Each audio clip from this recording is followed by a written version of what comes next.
on me. Went from 8 to 24 like Kobe. Every time I look into the mirror, talking to the old me, like you owe me. You the closer. I've been through it all, can't believe they know me.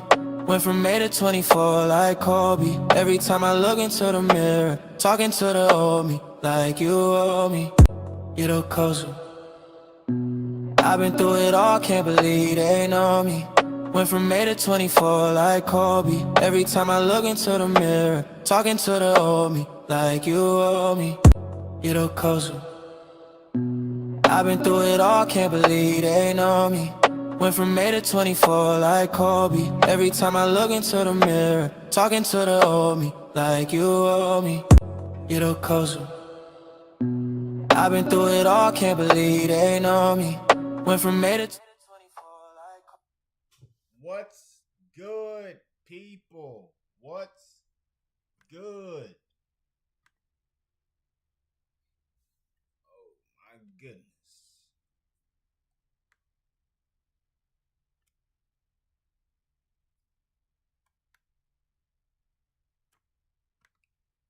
Alright, let's get this ball rolling.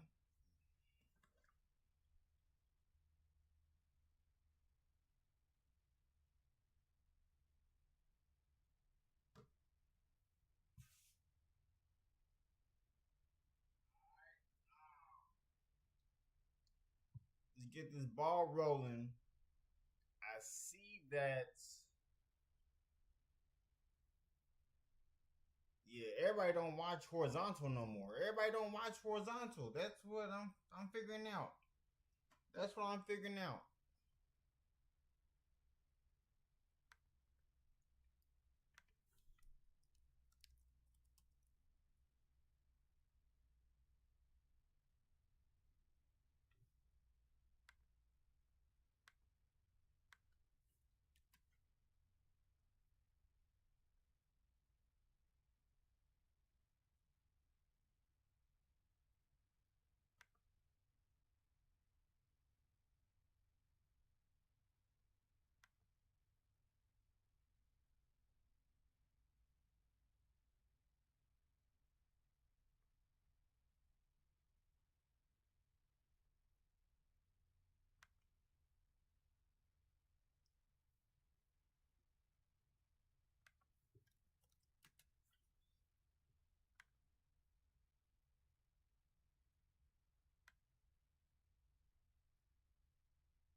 What's good with you?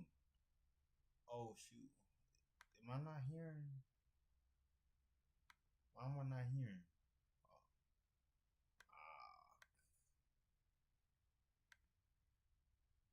No wonder. Wait 1 second. Let's go to Son Goku. How you doing?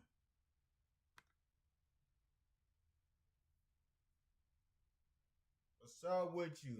Where you coming? Hey, where you coming from? My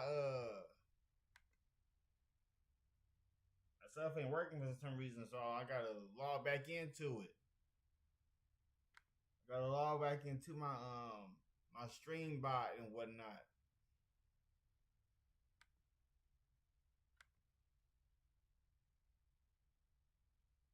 So it's good that everybody's here. I did welcome in Songoka 62014 first message of the stream fire. 1 second. Let me make sure that before the stream vibes. Are we about to night, but first message of the stream fire. See, hold up. Wait 1 second. Wait 1 second. My night Bobby tripping. My night Bobby tripping. Wait 1 second.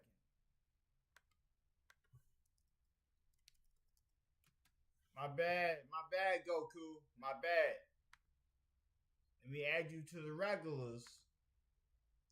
I've been having to add regulars in here consistently.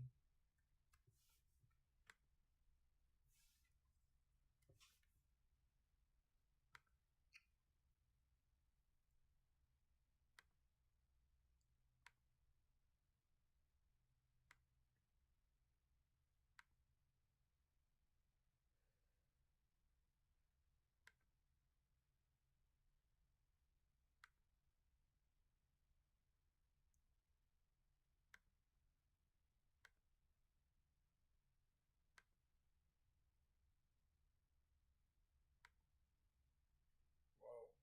You serious right now? Hold up. Hey, my bad. It's my Nightbot is what I use to post all my sponsorships and whatnot.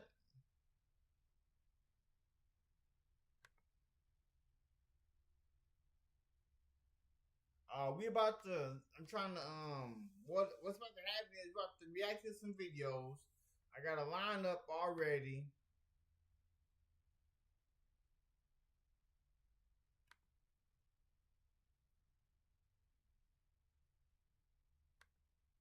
Alright, cool. Let me go ahead and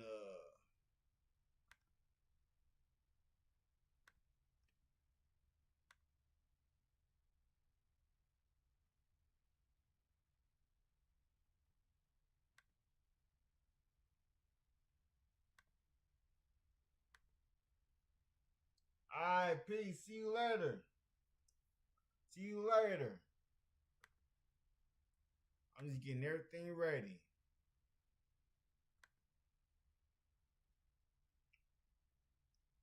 Alright, so now let's get over to here. You feel me? Alright, cool. What we about to be watching is baddies are getting exposed for having bad hygiene.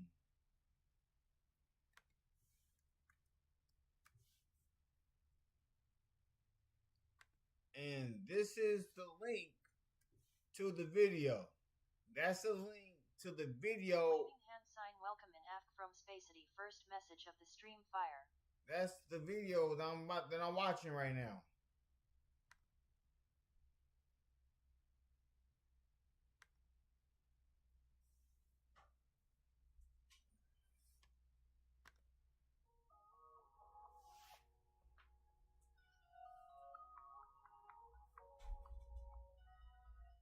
I hate hearing men talking about feminine hygiene because they love them a dirty woman. The filthiest, nastiest, dirtiest, most trifling woman I know stays with a man. There has to be a spiritual explanation for this. Maybe they just like the pheromones. Maybe they feel like you're more in your natural state. Maybe they think that when you're washing up every day, you're doing too much. But I have never seen a single dirty girl ever. There are so many story times about men and their encounters with an unhygienic woman that they just thought smelled so bad. But if you just listen, they still ate it. Oh my goodness. What? There's just some trifling dudes out here, though. Y'all both just stink. The whole room stinking. That's all that's going on. A hygienic man ain't gonna mess with a non-hygienic woman. A man that throw that baccarat on, that creed, that number 9, clean up good, take a shower regularly, keeps his nails clean, hair together. Nah, he not messing with nobody dirty. In the caption, he said it stink. And I think like a lot of people see that and we're thinking that he's talking about a part of your anatomy. I mean, like, sometimes like do be stinking, And was that like a common complaint of his? It was never a complaint. Like, some guys like the smell. Right. What? Something you're kind of proud of? Like just let it kick? Who proud of that? They want to do Really? whatever he needs to do. Is that like a It's like gimmick? pheromones. That's dirty. Yeah, but also it could be an indication. You that there's dirty. something wrong down there. You know, it's like, Either way, are you just trolling? yeah. Oh. You're a good. No, she not. She not trolling. She ain't want to hear that. So he might got something. So you need to take a visit to the doctor.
shows.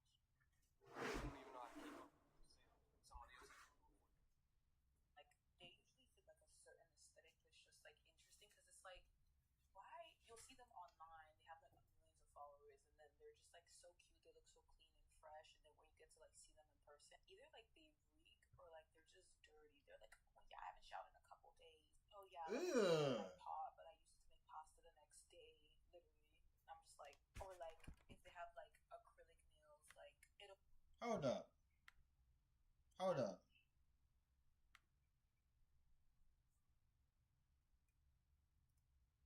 Hold up.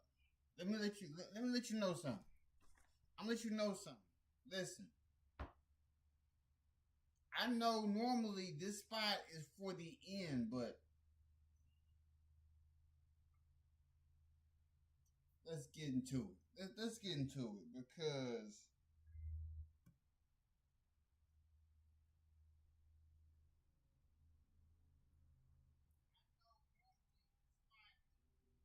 so there is women out here that are this disgusting.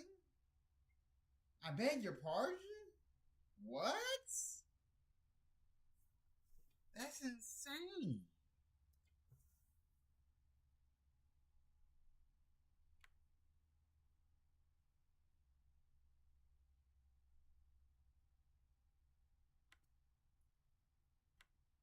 They'll look so cute on the outside, and then when you see like the underneath of their nails, it's like disgustingly dirty. Like I think I saw some like brown shit like one time with this girl. Like if they're doing their makeup is like super dirty. Like they managed to make their makeup look good, but then it's like when you take a look at their like workstation, it's like bugs and like dirt and like it's just like what? Like a lot of these aesthetic girls that like people look up to, like their aesthetic online doesn't match their aesthetic in real life. That's why I'm like, don't believe like everything you see online, especially like some of these influencers and like online personas. It's just like fake. And a lot of them have like ego too. Like you guys, it like literally pains me because you'll literally see like such a pretty girl like walking by, and then like I remember one time I saw a pretty girl like walking by the design district, and when she walked by me, she reeked of like onions. Onions? Like I don't know, toe crust. I was just like, oh, ma'am. Onions? That's disgusting, bro. What you? like that when you're musty. You act stank, and you smell stank. Yeah, you got that stank face.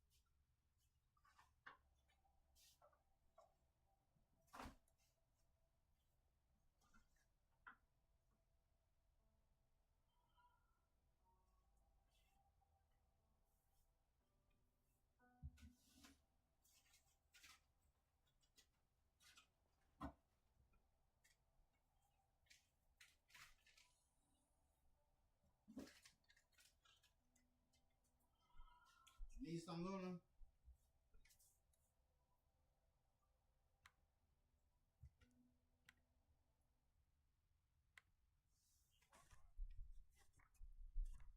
Smell like a bag of onions. I've seen a lot of shit on here and in person, and it's just like really out of pocket. Anyways, other pink vibes today. Like today's Saturday, and I'm feeling like pink mood. I was thinking I might rewatch Mean Girls today. Like it was so like out of pocket to watch, but that shit was really funny. Anyways, yeah. Everything's not what it seems. I'm sorry. You know what? No, actually, I'm not sorry.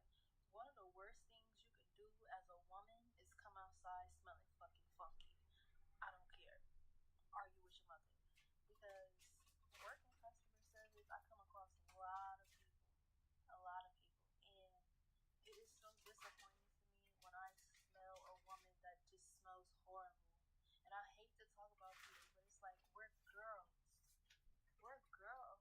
You know, like with men, you expect certain shit. Not all men are clean. Like a lot of men be, but a girl, not the girl alive. Like, oh no, we don't come outside smelling like that. One of my most received compliments is that I smell good. Like I don't play about my smell goods. I don't play about having my deodorant on every day.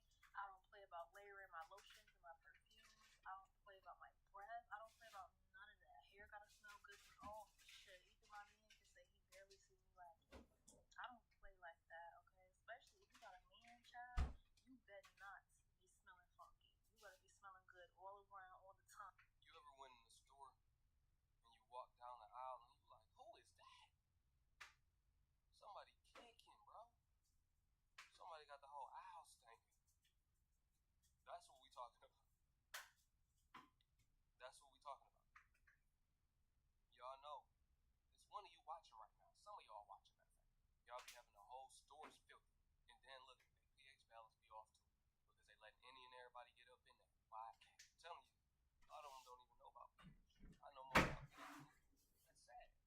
Waving hand sign welcome in BR0KN leg 0 lost first message of the stream fire. Fine. It's really that. Oh, what's up with you? Hold up 1 second. You too, if you're watching this, there's no way as a. Hold up 1 second. Hold up.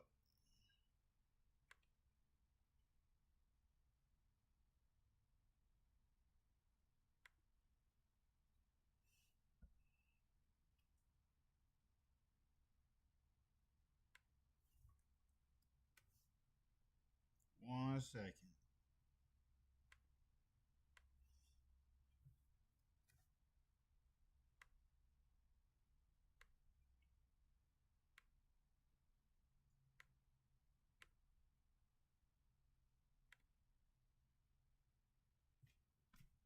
Get down.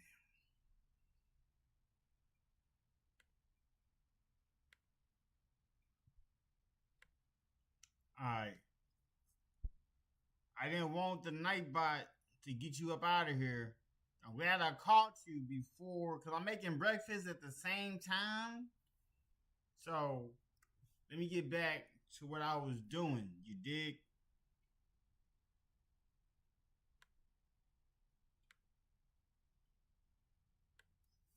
Girl, should you be coming outside smelling like that? Because if I can smell you, you can smell you, and it'd be like, damn, that is crazy. Like, as a woman, take care of yourself, especially that hoo-ha down there, okay? Because you know we can easily get smells down here. Take care of your coochie, take care of your butt, take care of underarms, take care of your body. Period. Take care of yourself. What the hell? Oh, and let me throw in this extra little tip.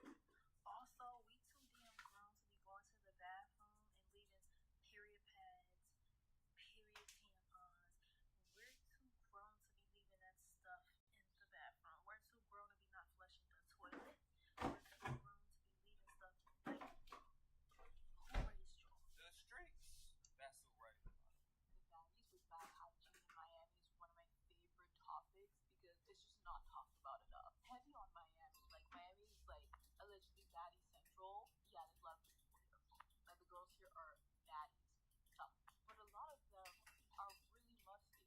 Like, you would think somebody who looks so presentable and amazing on the outside be taking care of their insides as well. And I've spoken about this so many times. Especially like if you live in Miami and you go out a lot and you're in that like space, like the influencer space, the promoter space, or whatever. You know what I'm talking about? Because I know a lot of Instagram famous girls, IG baddies, who like you see them on social media and it's like, she's hot. Like, you know, she's fun as hell, and then like you meet them in person or you see them in person and they end up being nasty. Some people talk about like the BBL smell. I'm not saying that like everyone who has BBL has the stench, but a lot of them don't know how to take care of it well, or just don't know how to take care of themselves. As long as they look presentable on the outside. Like, I've seen a lot of them with like stuff under like the really long nail. A lot of them like don't like to shower, especially because Miami's a party city, so there's a lot of party girls here with like nasty hygiene. Like, they go party. I literally know so many people that go partying every single day, almost every single day, and like they don't shower it off, they don't wash it off, they like continue. We even have like clubs that are open until 8 a.m. and I've seen people literally go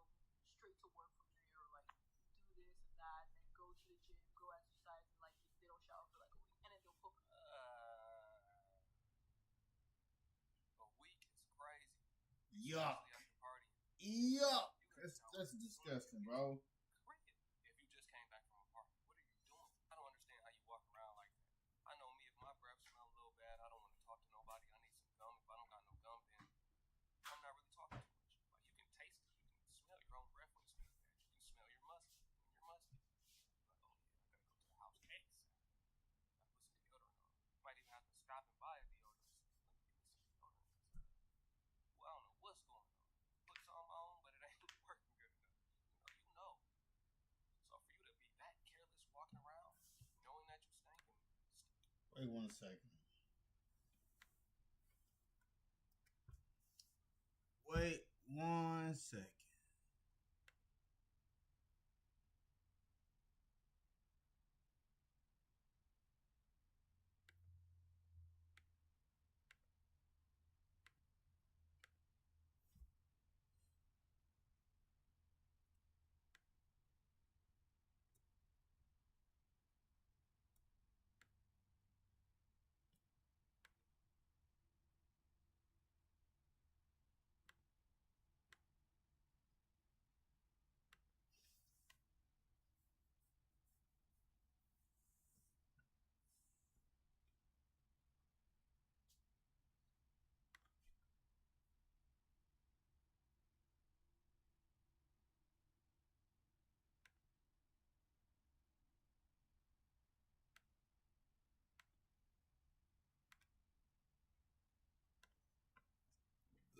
Oh.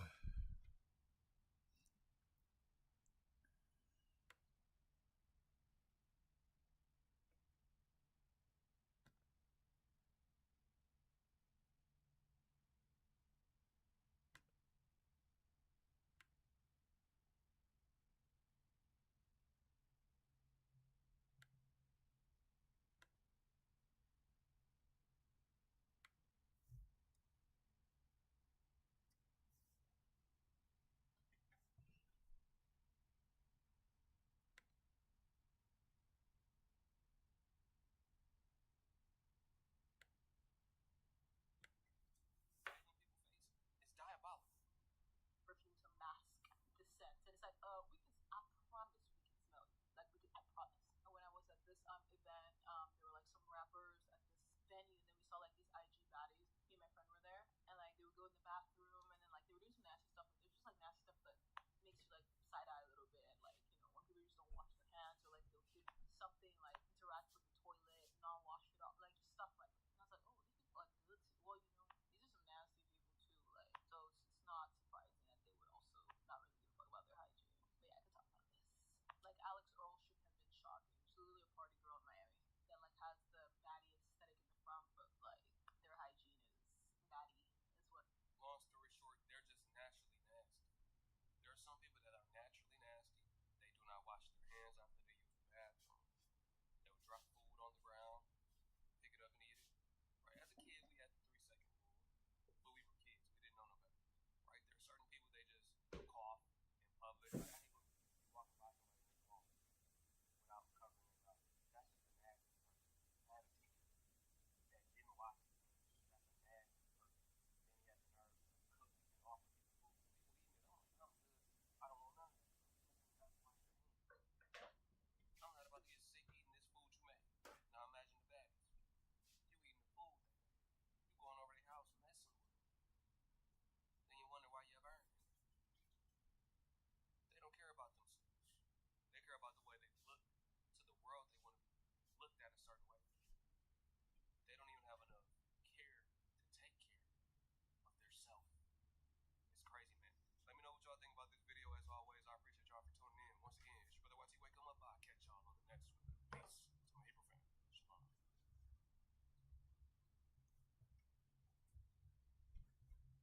This bakery needs new equipment fast to keep up with demand. So they're going to OnDeck, the online lender that makes it easy to choose your loan. And if Wait 1 second. Wait 1 second. Hold your horses. Hold your horses. So, before I get on to the next topic, disgusting. That's the next clip we watching. That's the next clip we watching. Seeing that women in this generation, y'all dirty. Y'all disgusting. Y'all, this how y'all coming? This what y'all doing? Reason why I'm looking back, because I am also cooking breakfast. I'm making some bacon. I got some grilled cheese that I'm gonna mix in with the breakfast.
So let's, without further ado, let's do this.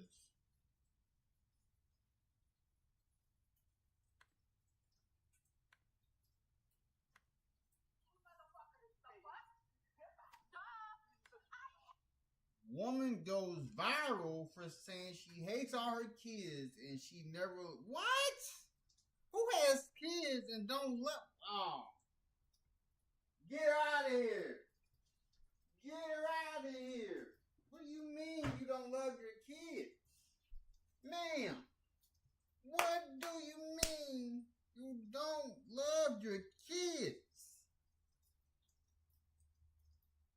Oh. You don't love your kids, but you love what it took to get him here. Get them here. All of my kids. Every single one of them. That's why I kicked them all out, but this motherfucker don't want to leave. The fucking bum ass. Hold up. You kicked your kids out?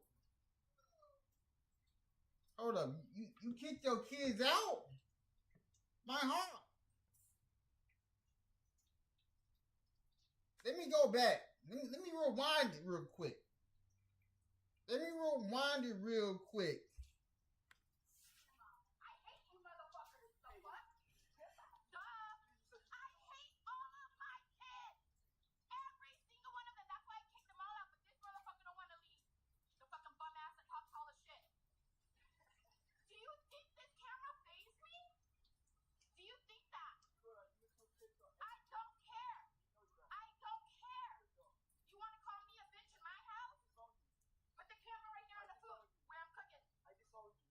I disown you. You're not my mother. I never wanted to be your mother. I never wanted to be your mother.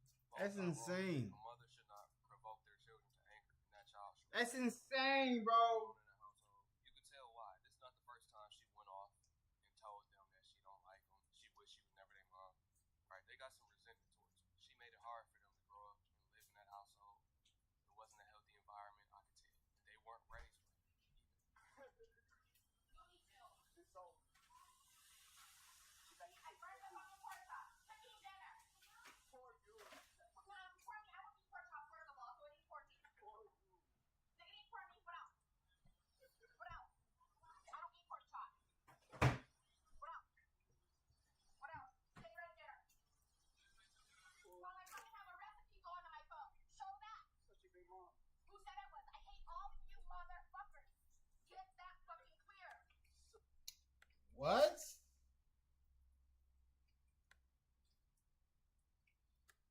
And let me say this. Luna, get out of the seat. Let me say this. Not everybody deserves to be a parent. Not everybody. Not everybody. A lot of people only love the interaction. You know what I'm saying?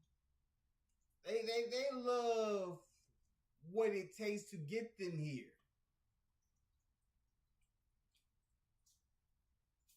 If that's making sense to y'all. Because it couldn't be me. It couldn't be me.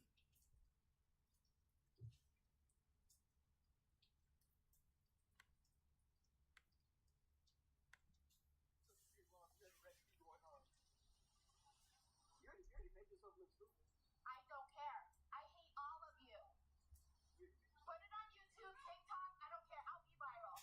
But yeah, I know. That's what I told you. What else? You're welcome. Yeah. Appreciate it. And then on top of it, thanks for buying me this. Y'all see this? Y'all see this?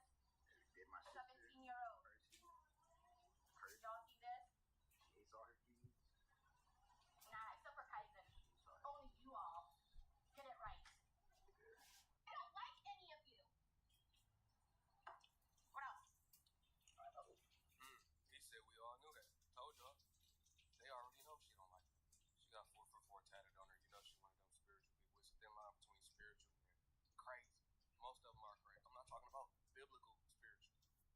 I'm talking about new age spirituality.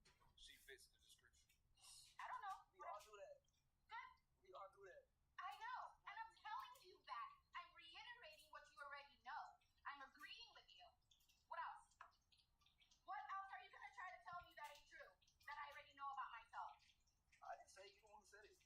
And I'm agreeing with you. What? After that, too. I told him, too. I don't give a fuck about none of y'all. You think he wants any of you neither? The fuck? I'm just saying. It's the truth. Nobody wants y'all. My daddy cares about you. Good. Because I don't. At least one parent does. Shit. At least one parent does. Thank God for your dad. I give him props for that. Y'all see this shit? That man, I give that man a Y'all see high this shit, five man? props. Her father. His father deserves a high five props because he cares about. Hold up.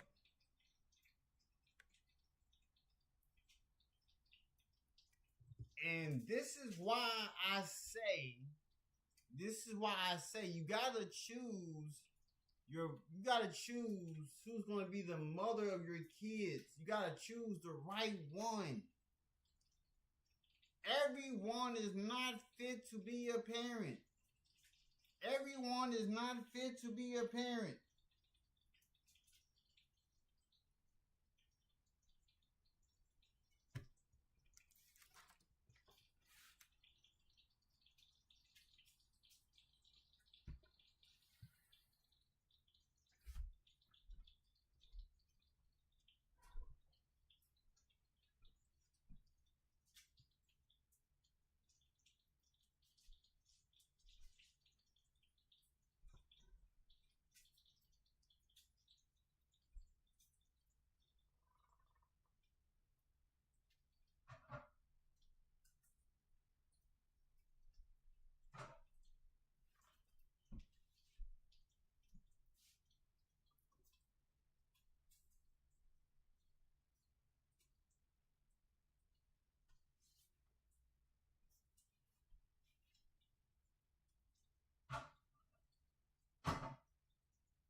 All right, peace. Glad you came back at least.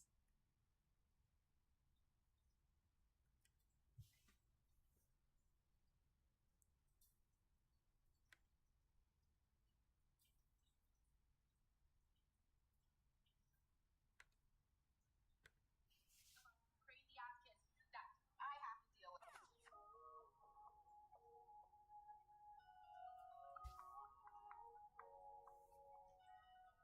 When I found out I was pregnant last year, I was absolutely mortified. Like, I just seriously could not believe it. And then I was already just generally seeing so much rhetoric online about women, like, regretting having kids, how horrible it is to have kids in your 20s. So I was just like, holy shit, like, is my life over? I unfortunately will break the news to all of you that honestly this ain't getting nice. 8 times out of 10. I unfortunately will break the news to all of you that honestly this ain't getting nice. 8 times out of 10. Most of our parents will not admit how much they don't really want us or regret having us.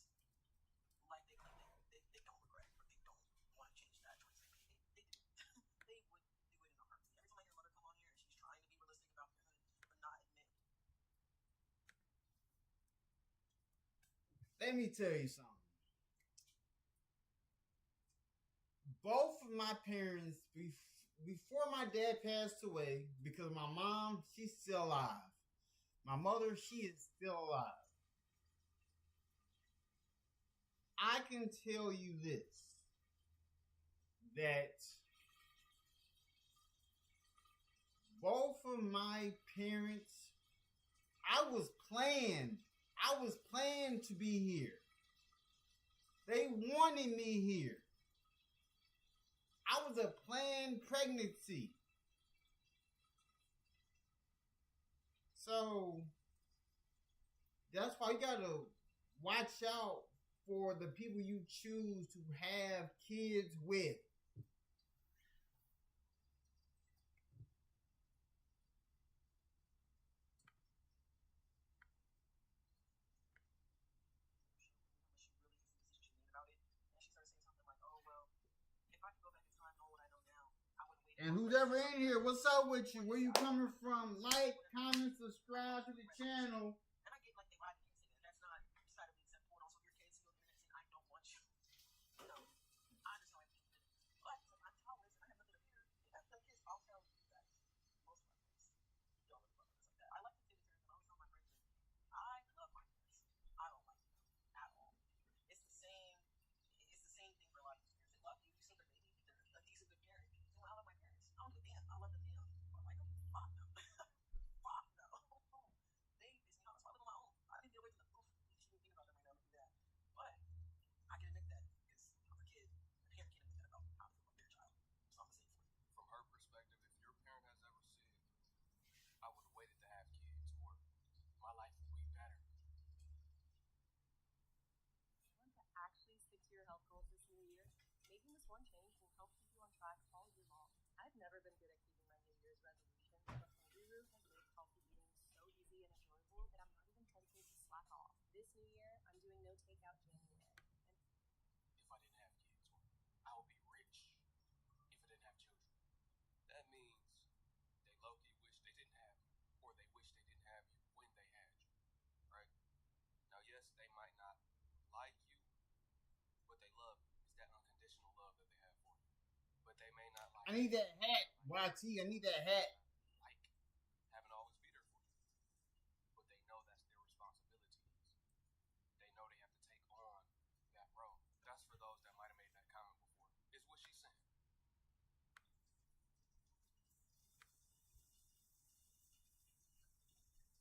Cause look, y'all don't understand. When you have kids, you are the person that's supposed to provide for them. You're not supposed to kick them. Like, I'm not gonna kick out our children when they know they can stay as long as they want to. Like, I am a millennial. I was born 1994. In the 90s. Like, before nerds were seen as cool, I remember when we was seen as being lame. I remember the people who watching anime now, I remember when it wasn't cool to watch it. Welcome in Jamie.x5 first message of the stream fire. I'm waiting for my settlement to get here. That's what I'm waiting on, my settlement. I haven't got my settlement yet, so that's what I'm waiting on. So until I'm able to drive and be in my vehicle, then that's where we at with it. Like, I work for myself. Like, that logo right there, that's the old one. I'm waiting on the new one to come in through Amazon. I'm waiting on the new one that I'm gonna put on the new vehicle. Cause I don't want to put that one on the new one. That's the old way the logo looked. Never Late Medical is going up. But yeah, like, when you have kids, you gotta make sure you find the right person to have kids with. Like, I wanted kids. The woman I married wants kids. Like, because we was already told that our house feels like a home already. I'm just letting y'all know.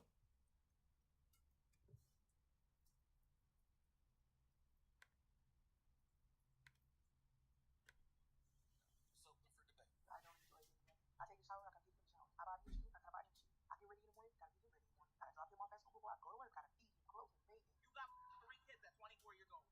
You're getting ready to struggle. You're getting ready to cry. Hey, it's not peaches and rainbows. This is hard. I would not wish this life on my worst enemy. Listen to me when I say this. Do not have kids. I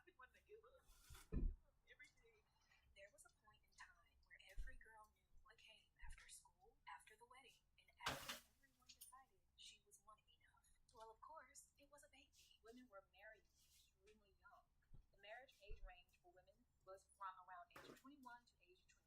And if you weren't married or engaged or even had an eligible suitor by age 25, some would even consider you an old maid. The goal for a lot of these women were to meet a well-to-do man, have children, and have a beautiful home. When it came to a woman, it was normal for her to only be seen as a woman by her male-attracting and childbearing abilities. So, in the earlier colonial period, Anglo-Americans tended to think about women as being primarily defined by their relationships with their husbands. Obviously, childbearing was one of these marital relationships, but parental authority was generally understood to be in the hands of the fathers. So, mothers were seen as important predominantly because of their ability to reproduce. The goal was to settle down and prioritize everything in life that wasn't you. Experts like noted pediatrician and author Dr. Benjamin Spott and popular advice columnist Ann Landers encourage this homemaker image, advising women to put their children and husbands first, even at the expense of their own needs. And while this ideology may sound intense and borderline controlling, back in those days, having a child was the one step in life everyone was supposed to take. In the creation of the family, man and woman fulfill those laws of nature, whereby the human race ensures its continuity. But today, we're uncovering how that one step, the step that pretty much defined womanhood, is now the very thing women are running away from. The latest data from the CDC reveals the number of births last year dropped by 2%, with the general fertility rate also down 3%, a historic low. Now, this video isn't going to be made up of me bashing women who prefer to be child-free. I'm also not encouraging y'all to go lay down and have some kids. You'll see why I'm so passionate about that later on. We're going to uncover this huge shift in motherhood that, trust me, gets a lot darker the deeper we go. I wouldn't say parental duties were expected to be in the hands of the father. I would say the father is the head. It comes the Most High first, the husband, then the wife. The father has the final say-so. The mother and father can come up with things together, but the father makes that final judgment. Remember, he'll go and base things off of logic. He'll make the logical decision that's good for the whole family. That's how it's supposed to go. The Most High pours into him, he pours into his wife. He leads that household righteously. Now, they trying to stir it up and change it a little bit, make it sound kind of negative. I don't like that they put that little negative connotation on it. That's not how it's supposed to be. It wasn't controlling. Nothing about that is controlling. Now, to further prove just how important being a parent was, I'm pretty sure a lot of my older audience is going to remember, but schools would teach home economic classes that would teach you about adulthood, but most importantly, motherhood. What did you teach on that, Miss Jiggly? Could you tell me what I could learn at home ec that I can't learn at home? No. Yep. Some of the courses you could take, see what might help you. Courses in child development help to prepare you for the task of guiding the child's physical, mental.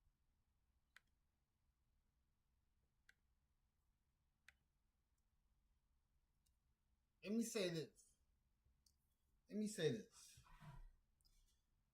My mom had me at 20. My mom had me at 20 years old. I didn't want for nothing. I come from middle class. I never grew up poverty. I never knew what poverty was.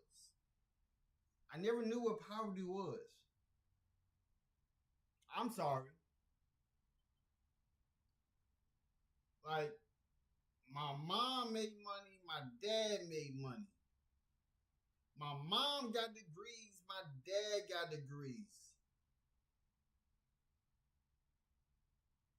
I'm the oldest out of eight.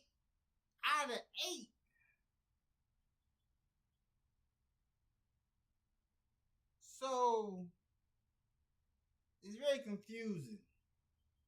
It's very confusing.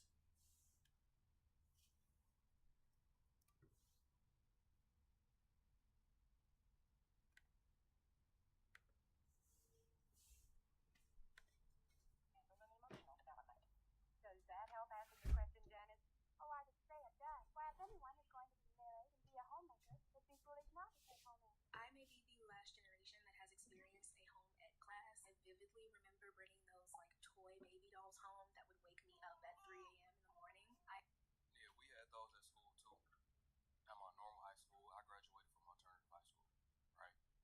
They had real babies. So many women in the school had children. They were baby mamas. That the home ec class, you would their babies, real children. You would be dropping them and everything. I'm gonna be real. Like, you didn't drop somebody's baby.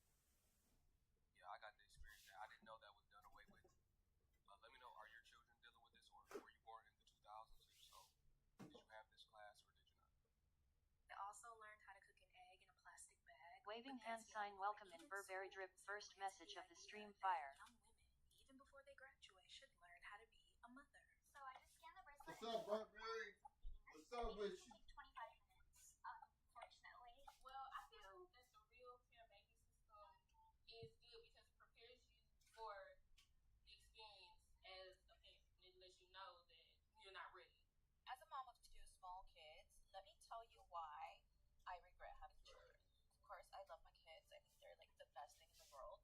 And the reason I regret having children is because I don't think this world deserves children. The world that we live in does not deserve children. Told you, This world is Burberry. fucked up, and I hate.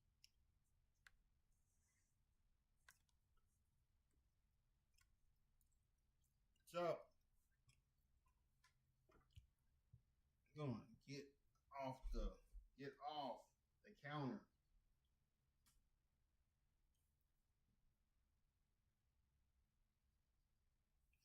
The video too low. How is the video too low?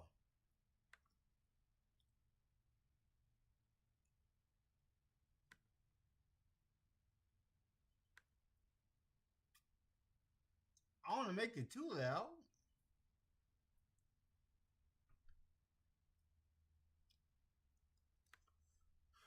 One second.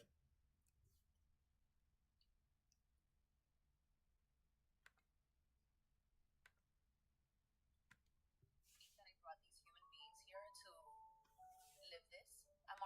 What does that sound like right there? I paused it.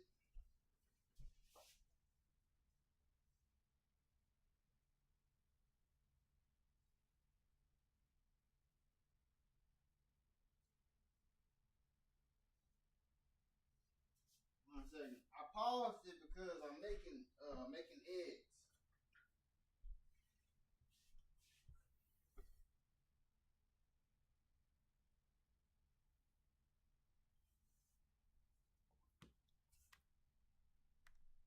Yeah. I'm not saying I agree, but I'm hearing this a lot these days. People are saying this. They regret bringing kids into this.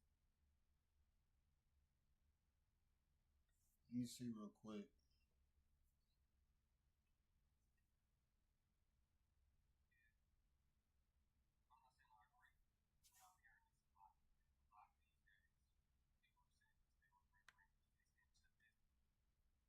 I maxed it out.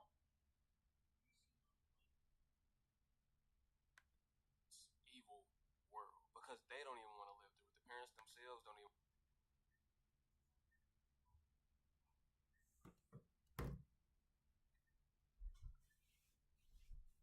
I maxed it out.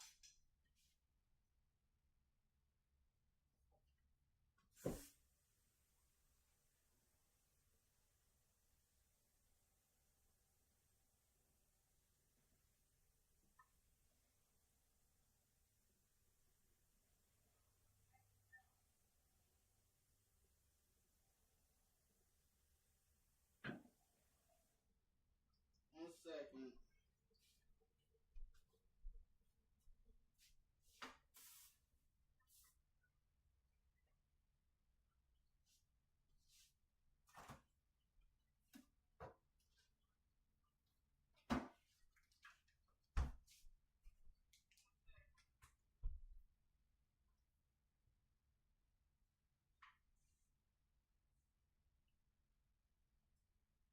Yeah, I'm not using my mics yet.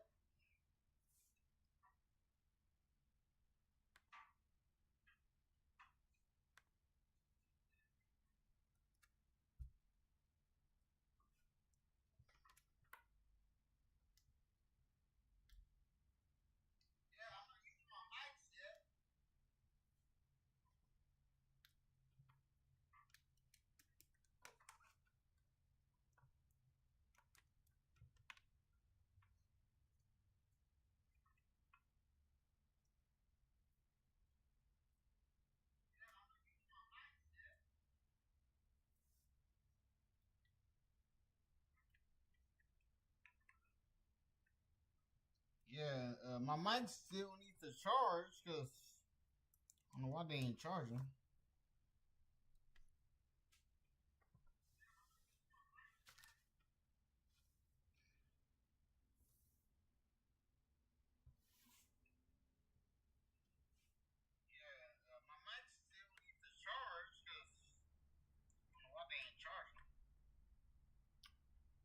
I mean, I can hear myself on my phone.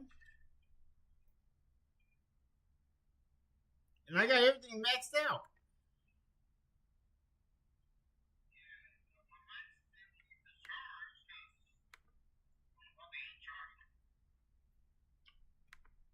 I can hear myself on my phone. And I got everything maxed out.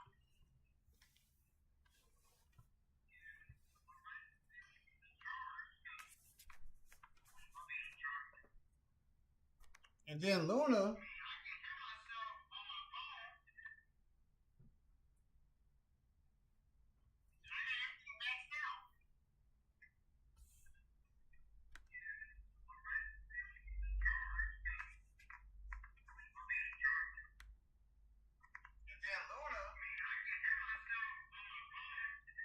I don't know, like I turned everything up.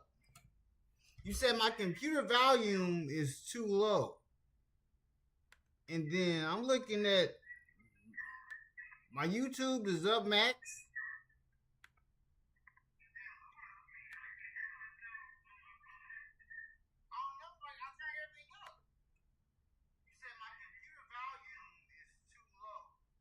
Yeah, everything is up to the max.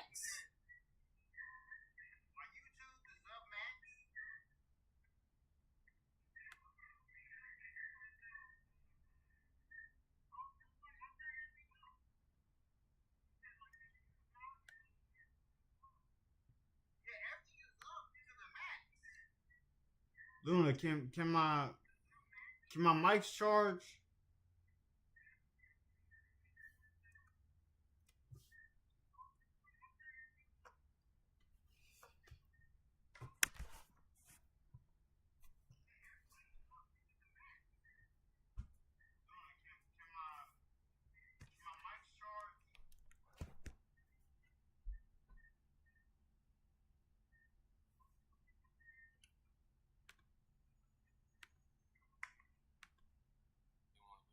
Let alone they don't want their kids to have to live through it. Being young, impressionable, and having to grow up in it where the system is completely different. Things are changing rapidly for the worst. It's like, okay, the parent might have had the last of the good left, meaning they got to have a normal childhood without technology.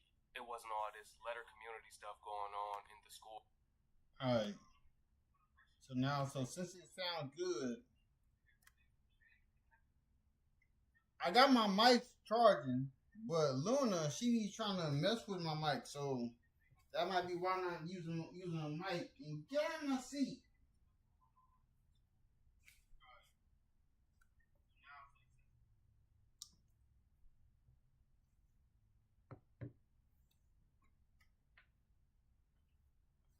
Because right now, I'm gonna wait till I get back to the video so I can speak my spiel on the topic.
Wait 1 second. I'm gonna start the video back. Just gotta get this breakfast.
You need some, Luna? Why you in my seat? Get out of me.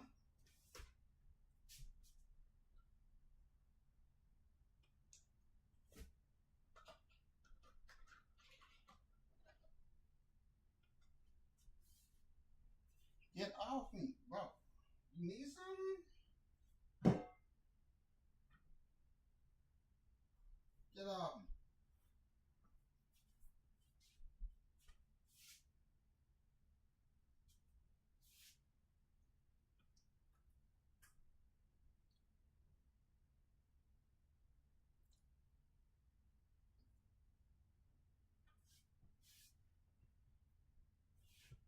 Yeah, so as I was saying, the generation I was born in, they wanted to be parents. My dad wanted to be my dad. My mom wanted to be my mom.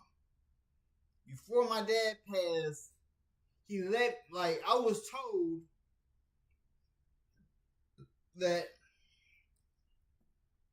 my father loved me so much. He would look at my picture when I was 12 before he would go to sleep. Like, my little sister sent me that in a message on my iPhone.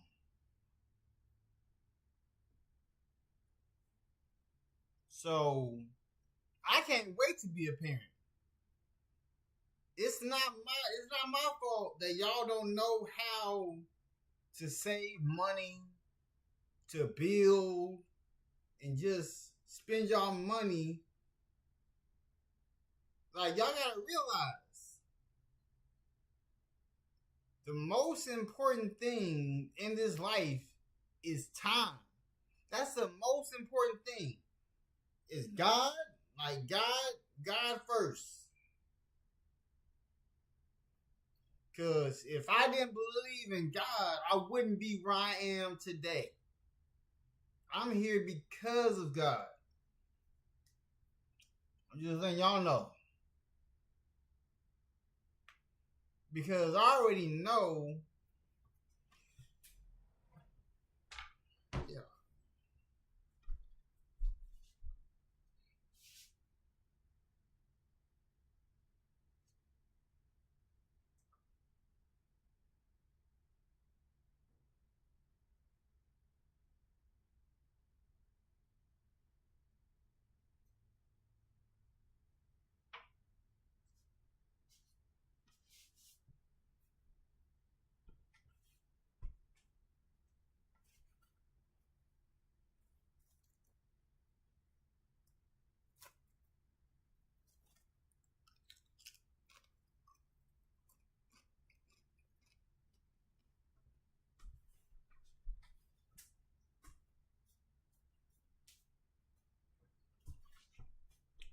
Leave, bro. Can my mic charge?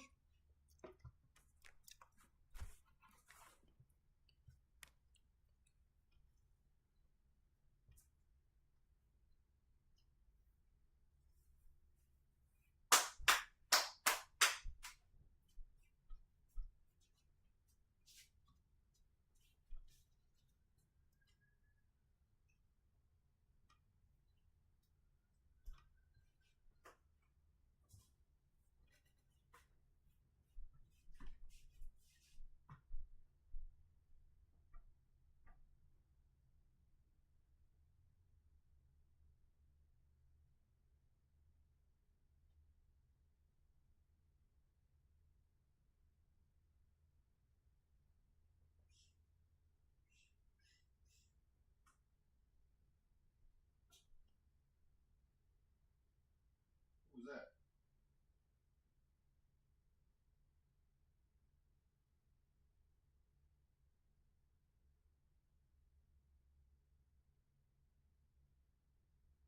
Stop bothering me. Oh, get off my legs. You chipmunk.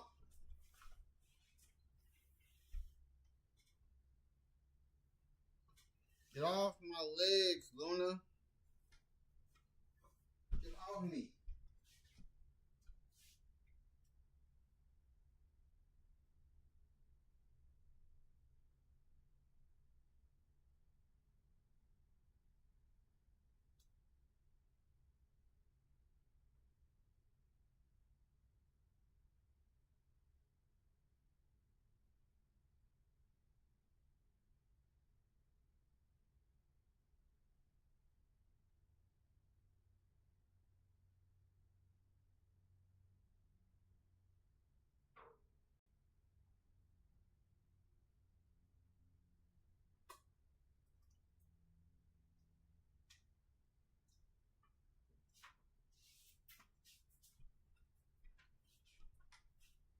Also, Burberry, I'm just now, we are in the settlement. We're in the decision making now. We're in the decision making now.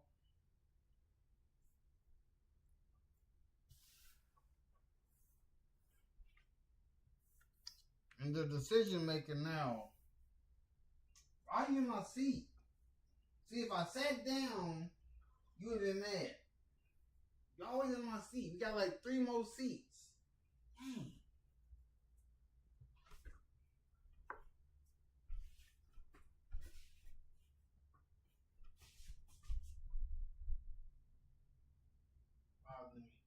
Get off my feet.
And all of these different agendas, they kind of could be a kid more. These days, you can't even send your kids to school.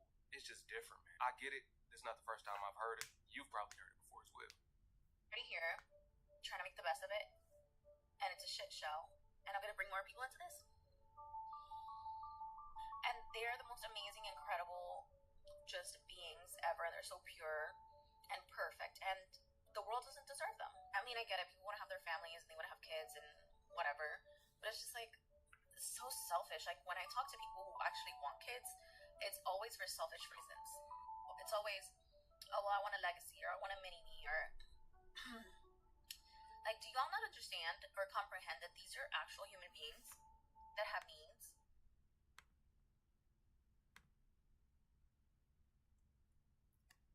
Me, listen. I don't really call it selfish. I don't call it selfish because when my wife and I have kids, they don't have to follow our footsteps. Our kids don't have to follow. Like, if we were to have a son, he does not have to follow my footsteps. He doesn't have to do that. He can live his own life. I'm not gonna be telling him what he can and cannot do, but if we bring him into this world, I want to make sure that he or she is secure with themselves to let them know that I won't be here forever. Like, my dad passed at 50. My mother is still here alive. And my mom always tells me that it doesn't matter if I was rich. My mom will still make sure I have something. She'll make sure she send me some money. Like, my mom does that for me. And I tell her, you don't have to do that, but she's going to do it. Why? Because I'm her son. Like, if my dad was still alive, I would still be texting him. I've been texting my dad since the beginning. I always knew who my dad was. I always knew where I was from. Because a lot of people be thinking I'm from Africa. I'm not. I'm from America. I'm not African American. I am a Black American. I am a 5th generation. I'm just trying to tell y'all. I'm just trying to tell y'all.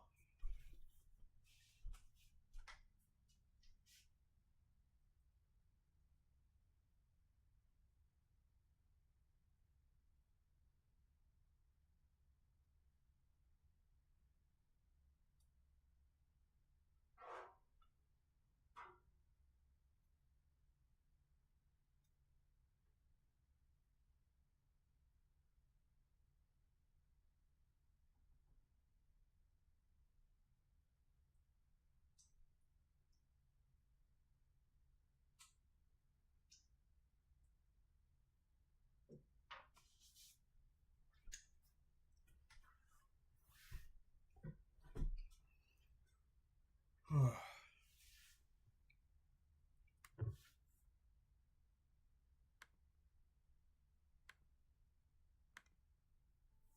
that are going to be their own person. So I'm talking to the younger women. Hopefully you're fucking listening, or you have some fucking guidance better than I did. This world does not deserve children. Point case, point blank, no more explanation. That's a deep statement. Let me know what y'all think about what she said. I know some people are going to comment and say they've said this out of their own mouth before, or they've heard someone else say this before, or they agree with her. I know it's going to be people saying it. I'm not forcing that belief on you. I'm just having a space that's open for conversation. I appreciate y'all for tuning in once again. It's your brother. So wait, let me look at the comments.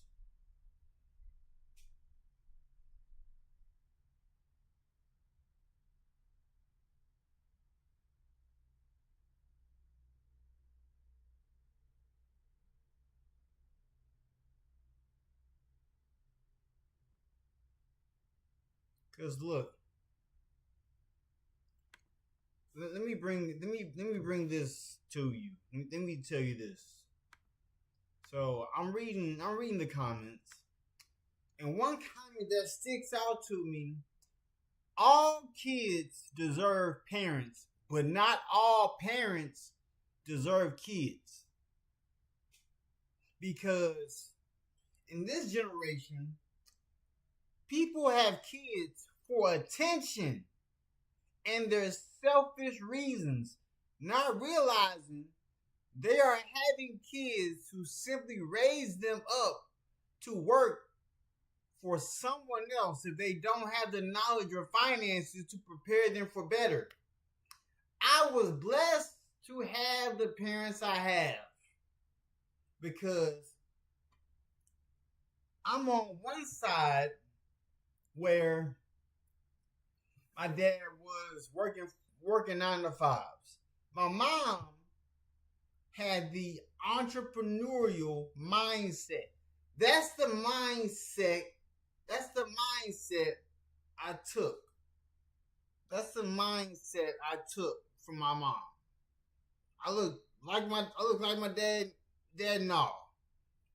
So I must say this.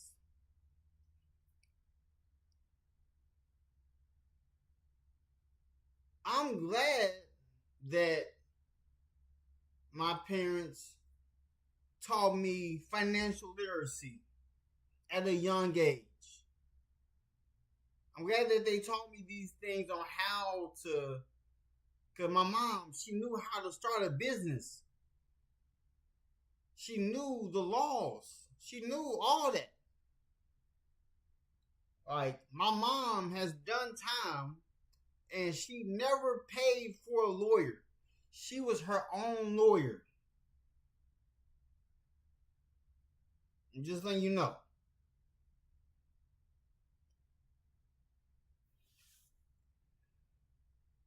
Because I wasn't made for selfish reasons.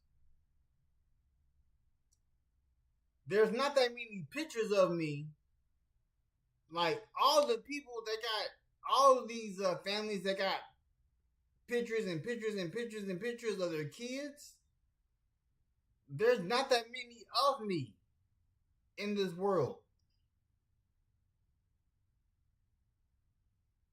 Like, y'all have to understand, my mom kept me in the house.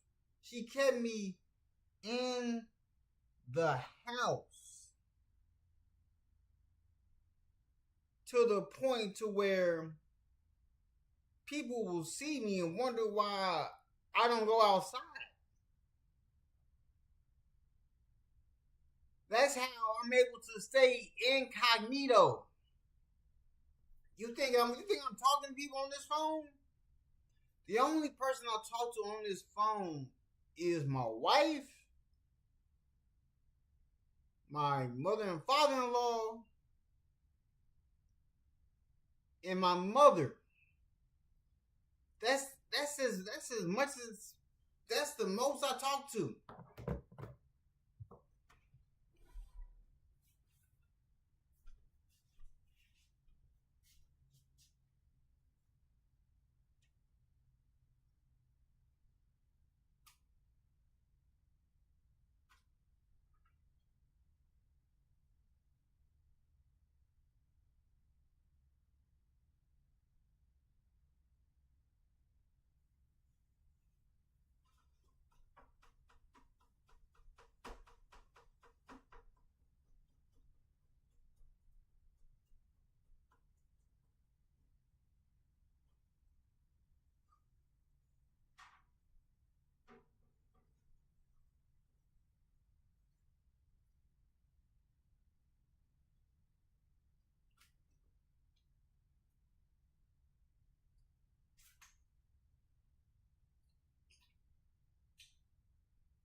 So like, I'm gonna just say that, like, people who have kids in this generation, they don't have them to just let people know that, oh, this guy was here. So like,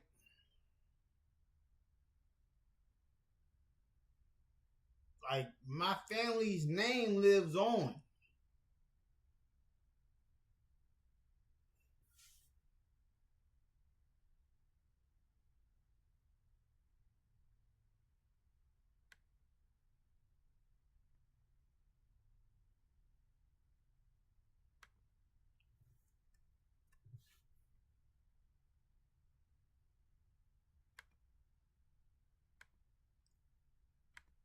The YT, I'll catch y'all on the next one. Peace to my April fam. Shalom.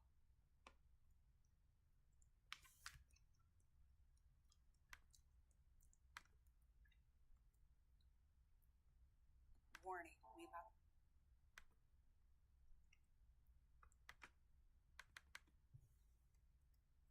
Here's another one. Prepare, something big is about to happen. What's about to happen, man? What's about to happen?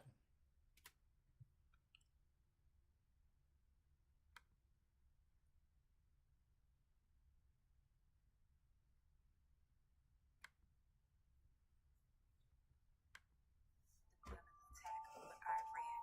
I suggest you gather your family, your friends, your community, and figure out a game plan. You're going to need a generator. You're going to need necessities, supplies. You're going to need tarps, candles, matches, lighters, canned goods, toilet paper. You're going to need it all. I suggest you prepare yourself for what's about to go down. Iran is not playing with us. Iran is going to strike major cities. And when I tell you they're not playing with the United States, go look it up. They're right now attacking. Okay? So I suggest you talk to your community members, talk to your neighbors, figure out a game plan. They're coming. And when I mean they're coming to tear shit the fuck up. And I'm warning you, be prepared. Do not run around here with your heads chopped off like chickens, trying to figure out what should you do at the last minute. What you need to be doing is gathering a lot of resources on what you need to do. So therefore, talk. 1 second. I'll be right back. They wouldn't believe me.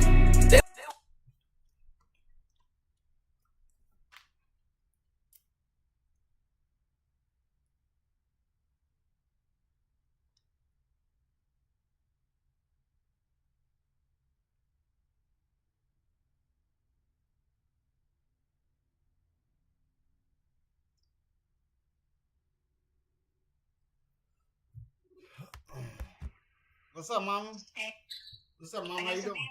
Huh? I got some meal. Hey, you got a light meal. Oh, Lord, Jesus. You would have thought I was Pablo Escobar. What's someone to say? Norton, Gateway Financial Solutions, Alley Bank. Let me turn his mic off. Ugh.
a bottle of Fiji. They wouldn't believe me. Alright, what's up, people? What's up, everybody? So, this one is prepare something big is about to happen. YT, wake him up. Subscribe to his channel. Yeah, because I only watch, the only ones I watch is YT, wake him up, and Ty Boogie. Like, out of all the, I don't really call them small creators. They about to be big creators. So,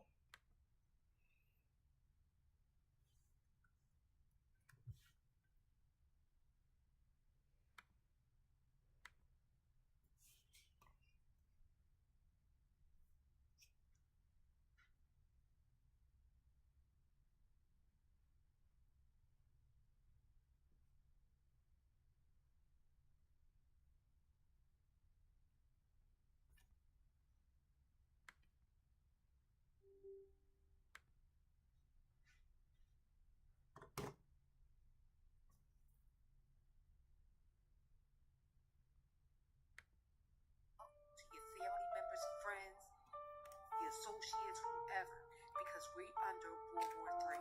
If you are in the U.S., this is not to scare you, but please make sure you are staying alert and staying informed more than ever because things are heating up. Right now, the DHS Secretary, Kristi Noem, just put out an official national alert warning of possible domestic safety risks and digital disruptions. I don't know exactly what this all means, but they're saying based on all of the international air interruptions as of late, with everything going back and forth between those two major countries in the Middle East and U.S. showing support for one particular country, it goes to show that right now the U.S. may be at risk. Like I like to say, people tend to think that because there's a vast ocean between us, there's no way that we could be affected. But I don't know if you guys have heard of this term sleeper cells or hidden agents or operatives, but they say that there are potentials that we could be infiltrated one way or another. And I know it's a scary thought to think, and I'm not saying to go out there and get a bunch of supplies or to go out there and freak out or be worried, but it's just more so about keeping your eyes on the news and not being overwhelmed or overstimulated by it. Don't panic, don't be afraid, but just be alert. Preparation is always better than the cure. Always being available to understand what's going on will help you to maneuver accordingly. So please make sure that you are aware of what's going on in the news. Drop your thoughts in the comments. Do you feel as if right now, based on everything happening, the U.S. should back off of their support, or are we already in too deep and we just have to go ahead full on depending on whatever else is to come? Let me know your thoughts. Per usual, I implore you to do your research. I can't confirm or deny. This is all Waving hand alleged. sign Can't welcome confirm or and deny what this up information. But XHJ please first go message look of the into stream it because fire. it's being posted right now all over the news, all over social who is media. it then? What's up with you? Some more tea, whatever else comes out, I'll be back with more information. What up, though? Now listen, family, if y'all been following the channel for any amount of time, we should already know there's a checklist that I basically been given verbally. Stock up, make sure your pantry. Hold up, real quick.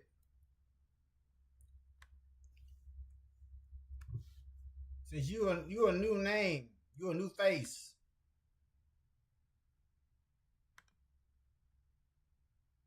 You a new face, so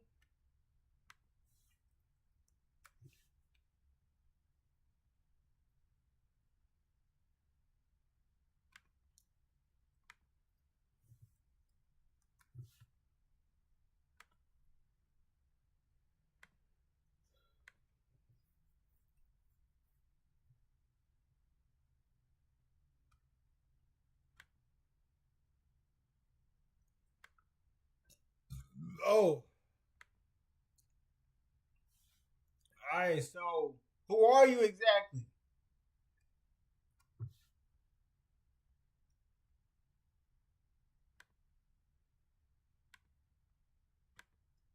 Full of canned goods. You should already have enough tissue. That's a given. You should already have enough tissue to suffice. Gas cooker, all your non-perishables, dry food, your candles, your generator, your protection to protect the family, etc. Y'all know, just like I know. We should be prepared. We should have already had these things for if and when something like what's happening right now pops off. If you don't, go out and get it right now. Go out and get your supplies that you need. Get you a bug out bag in case you got to dip. Have your bags already packed in case you got to book you a flight. Make sure you have you a passport in case you gotta leave the country, some money stacked up, and so forth. So if y'all ain't scared, you better get scared. And if y'all ain't prepared, you better get prepared. And that is not me fear-mongering, that is the truth. Because you got to know we have entered into World War III. The last video I made about us preparing for war and about us going into war, they silenced it. So this is something they already knew that they were going to do. Now, all these taxes that you are getting in, save your money. Those cars are not worth it. Those clothes are.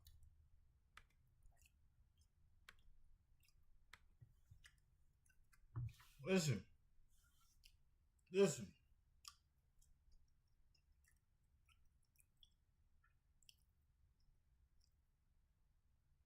A lot of people call me a conspiracy theorist. Yeah.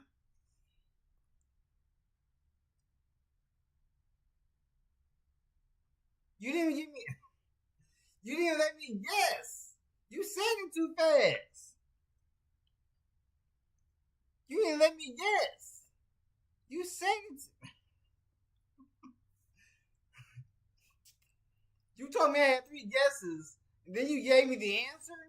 Oh. It's crazy. It's crazy, Burberry. It's crazy. It's crazy. I was about to give my first answer. I was about to give my first guess. And then you just gave me the answer.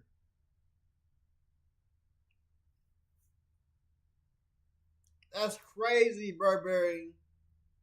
You said you get 3 guesses. What?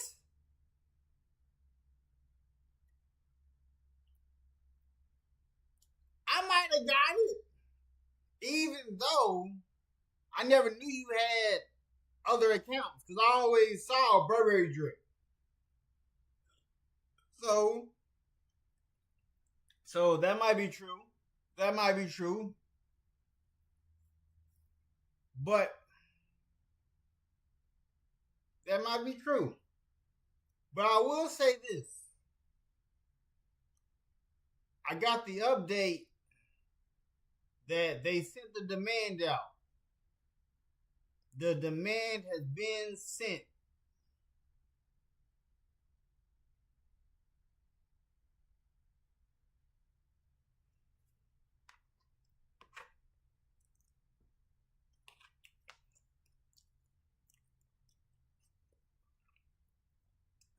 Yeah, I'm glad I added this account to the regulars because I didn't want Nightbot to hit it.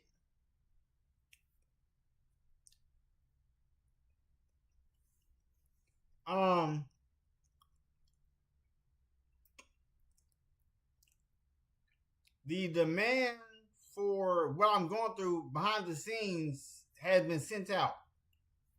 So now we're playing a waiting game to make sure that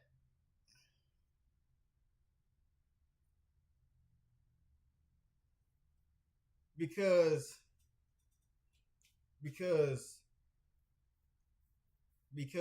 if they gotta give me my lost wages plus my pain and suffering. So the lost wages is a given. Like they gotta give me all that. So every month, because I looked at how much I make a month. Then I looked at how much I make a year. That's a lot. That's a lot. That's a lot that they're going to have to fork up. On top of my pain and suffering. So.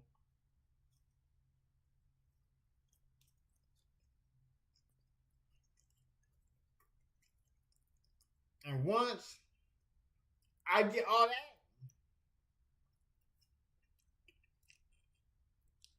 This channel is going to the moon. I'm like. because every time I'm on Kick, there is somebody always trying to help me build my channel and get me affiliated. But I'm already affiliated on Kick. They trying to tell me about things that I already know about. Oh yeah, I got hurt while working. Like I got hurt while working. Like I looked at my MRI. It affected my scoliosis because I was born with scoliosis. It affected it even more. So the pain I should be feeling on this side, I feel it on my right side. So the pain I should be feeling on my left side, I'm feeling it on my right side. So every day I wake up, I'm stretching my body. Like, I am stretching my body, like, constantly. Just to get my body right. And then, you see the old Neverlake Medical logo? That's on stay on the refrigerator. Because my new one is coming in the mail. It's coming in the mail. So my new logo,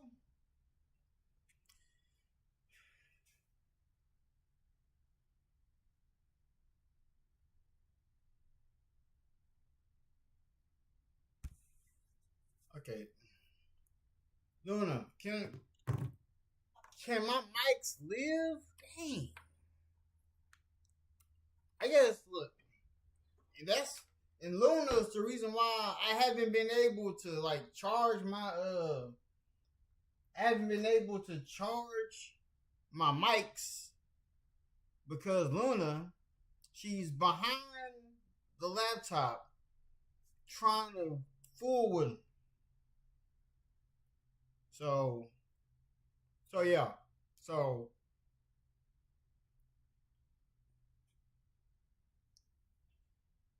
like I'm not gonna say the amount,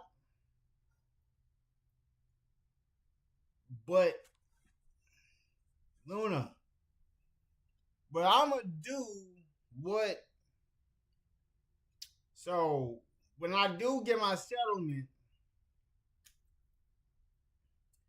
I'm gonna drive out to you, Burberry. I'm gonna drive out to you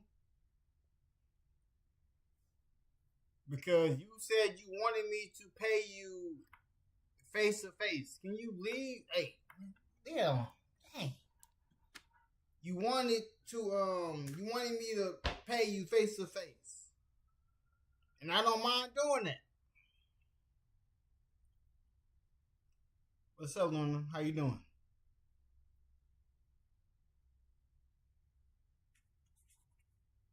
I'm asking for the max. I'm asking for the max. Like, when I looked at my MRI, and it shows how much that wreck messed up my scoliosis even more, yeah, I'm asking for the max. I'm owed that.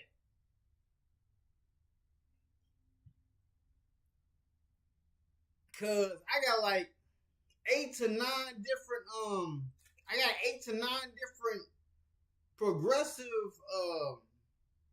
progressive mail showing me the price of how much everything costs. I'm like, Luna, why? Get your fat self down. Yeah, I'm asking for the max. I ain't been working since October 27th. I'm glad I have 3 contracts.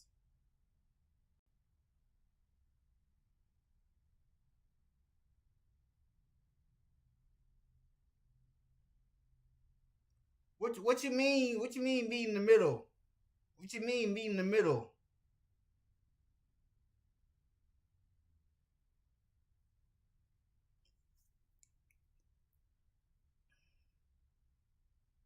What you mean meet in the middle? Cause I don't really have like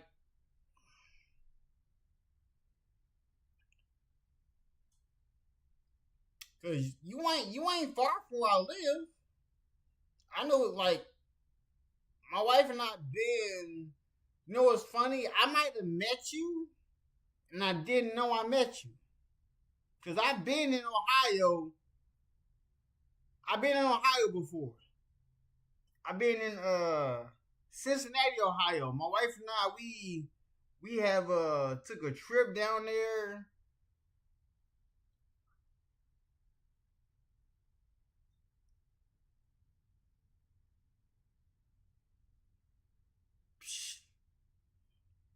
Because I already have it. I already have what I want written down in this here notebook. I have a number that's written down that I feel comfortable with. If they don't match that number, cause I gotta go.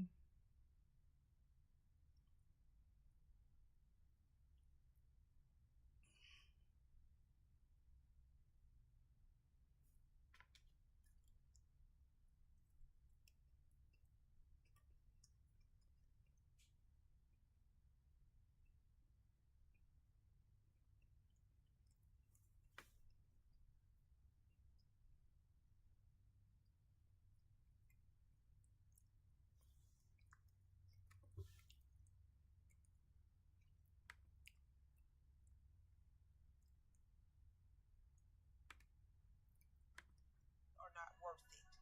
Your family is, because you're going to need every penny of it. We are about to enter in an era that we, in our generation, in our lifetime, have never seen before. We are about to go through things that we have never experienced before. And everything, every penny that you bring in, you're going to need it. I see a lot of people playing in these comments and on these videos, but now it's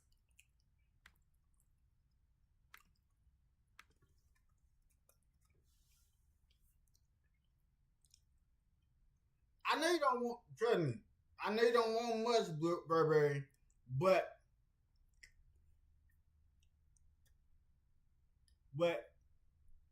before I met you, I was just knocking on the door on the algorithm. I was just knocking on the door. Once I met you, I already had 200 subscribers. You helped me get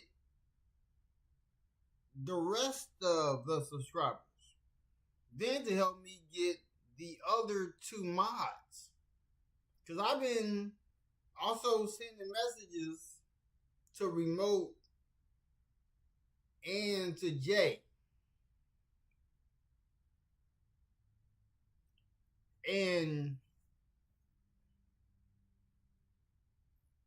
yeah, but so like look, so with me being an entrepreneur, being a person who created a media company, I know y'all was behind the scenes, but y'all are still owed money. Cause y'all did this out of y'all free will. I was just a person streaming. Y'all came on to my channel and just stated, we rocking with what you want to do. So it's only right I pay you what you're worth. Because a lot of people be trying to just pay people just whatever.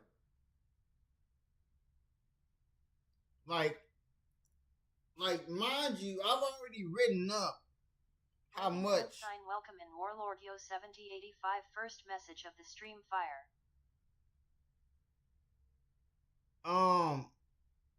Warlord, my mom, I had nothing against homosexuality. My mother is a lesbian. I know.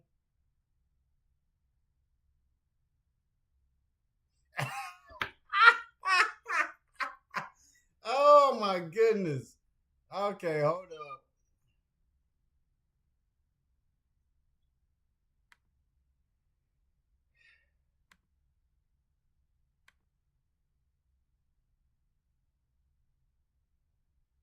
I made you moderator. I made you moderator.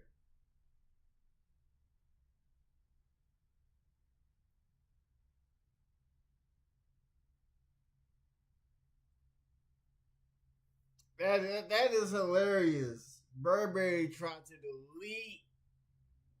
It's all good. It's all good.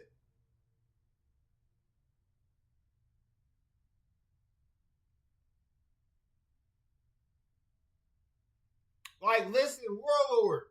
Yeah, I'm not gonna put you as a regular. Let the Nightbot deal with you. Let y'all know that I support the whole shebang. My mother is a lesbian. Okay?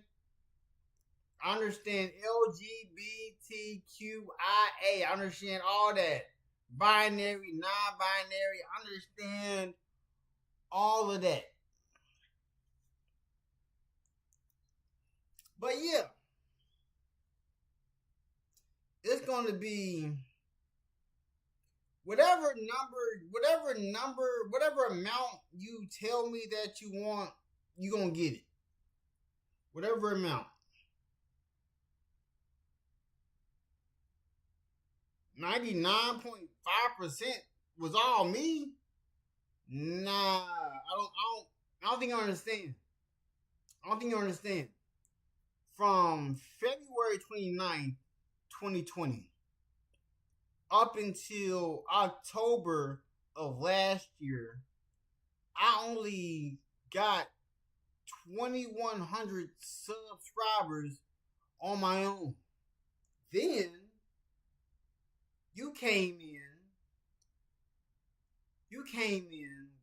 no questions asked, you gave me $9.99. You gave me $9.99. And I made you a mod off the strength. You just coming in. And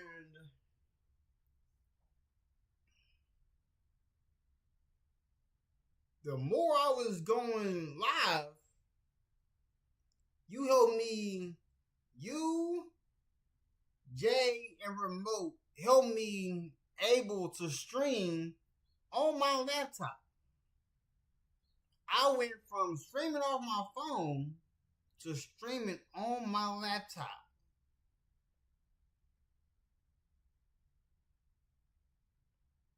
I was helped on with getting my TTS up. I'm able to switch scenes with my hotkeys. I got a start soon scene. I got my podcast at the bottom. I got a be right back scene, a YouTube scene, a just chatting scene, and my end scene. Each one of my start soon scene has my music. Be right back scene has my music, and the end scene has my music. Y'all help me understand more about creating lives and me figuring out the difference between horizontal and vertical. Majority of everybody in this world watches vertically. They don't watch horizontal no more. Horizontal was like back in 2017.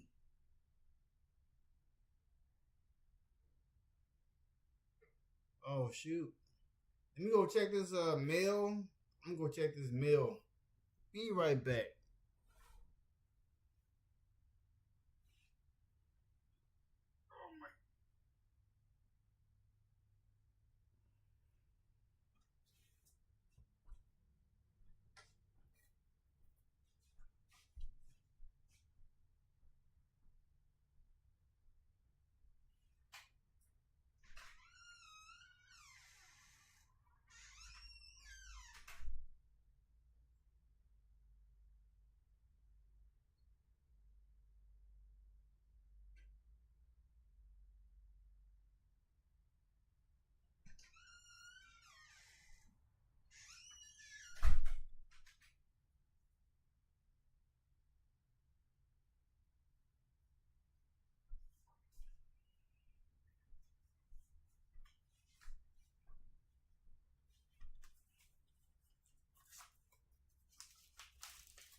You get out of my seat.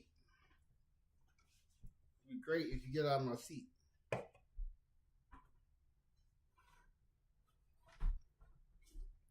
Because also, I can say this.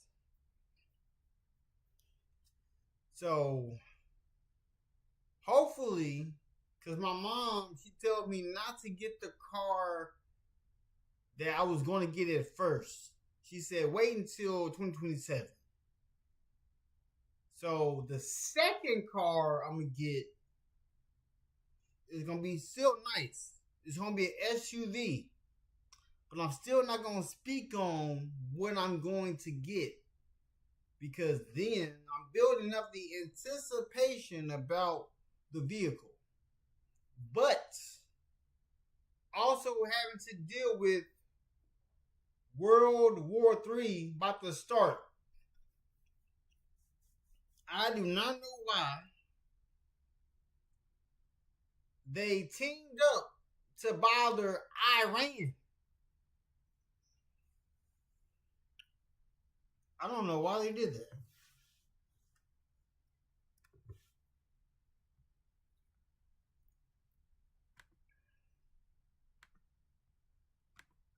It's not the time to play.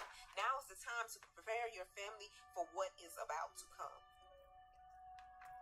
We have never experienced anything like somebody dropping a bomb on a school, killing a whole group of your children. Your children are about to enter into war, and some of them will not be coming back.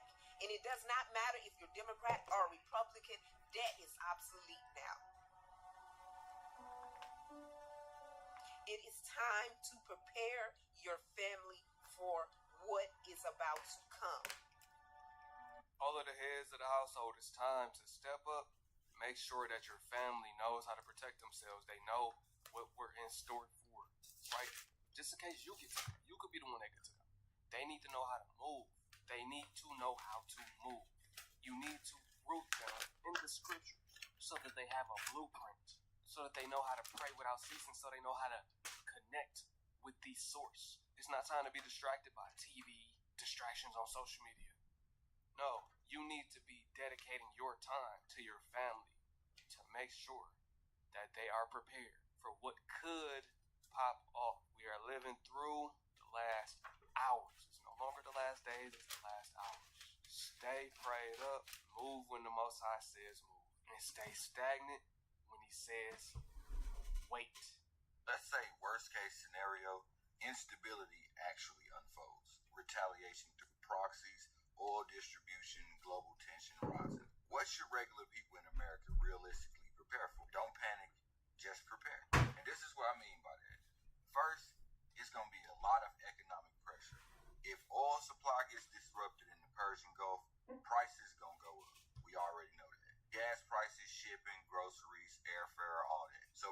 Retaliation actually looks like building up a cash buffer if you can, reducing unnecessary debt exposure, and just try not to overextend yourself. What is wrong with you? Stability. Wars don't always hit with bombs over here, but they hit our prices every time. We're going to have to prepare for cyber attacks. Modern retaliation isn't just missiles, it's about cyber attacks on infrastructure. Yes, sir. Pipelines, hospital, banking systems. The U.S. has dealt with this kind of stuff before, so we got to be prepared for it. So strengthen your passwords, use two-factor authentication, be cautious with scams, especially ones tied to warheads. BYOB, become your own bank. Leveraging life insurance. That's something we don't talk about a lot on this channel.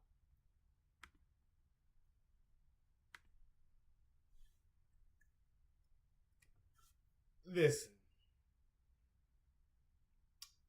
I got term life insurance. I'm also about to start my own 401k for my company. So then, I'm not able to get into the, okay, so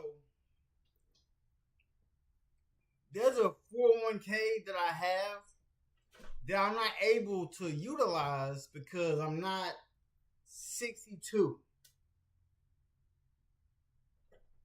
See, I have already did what I said what I was going to do because my great granny passed 2017, and I told my great granny that I would retire from working 9 to 5s at 30. I'm 31. Work for myself. And now, in this year, I'm about to, I have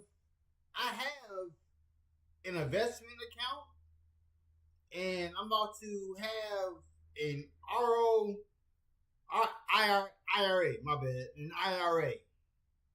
I'm gonna get a 401k as well. Like, I have an investment account with Merrill Lynch.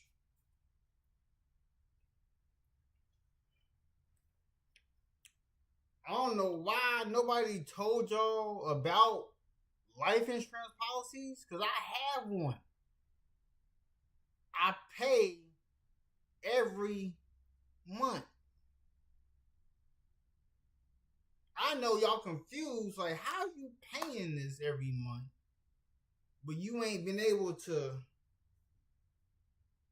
the little money that I do make off of YouTube, and the money I've been getting back in taxes, it does that's a good number. It does good. It does great. Like, with my tax write-offs, took care of me owing any money.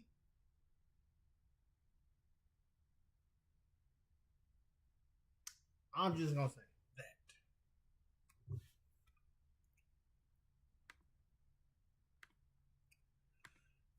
We have to learn how to leverage life insurance. And we're not talking about the life insurance where your inheritances get it when you pass away. We are not talking about term. We're talking about whole life. If you have enough money to invest into that can be very beneficial at this time. Or if you've already been investing into it, then you know that. We have to make sure the things that are not necessary, we're not.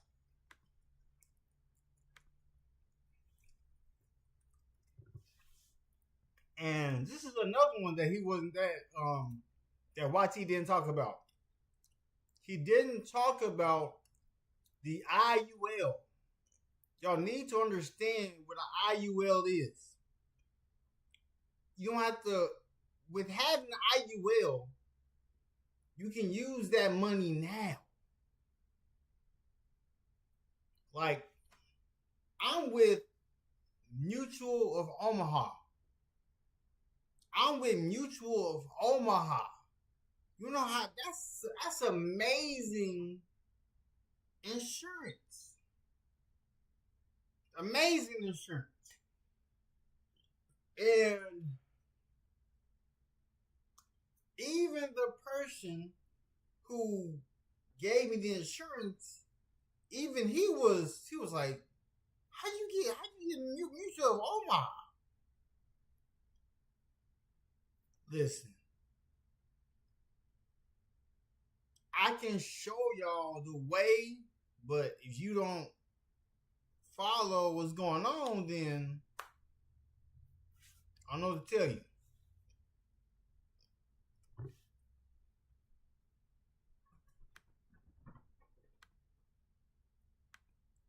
Spending our money on, we got to treat every single dollar like it's our last.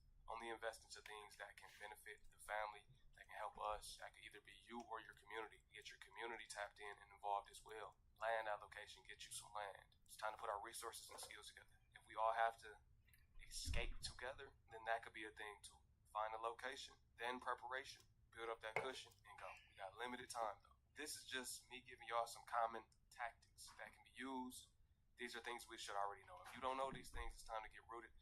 Pick up some survival booklets. When cyber attacks hit, you're going to have to know how to move, trust and believe it. If they're here for a short amount of time or for a long time, that's when everything starts to count. I'm going to tell you what's really going on in Iran, and it's not what they're putting out.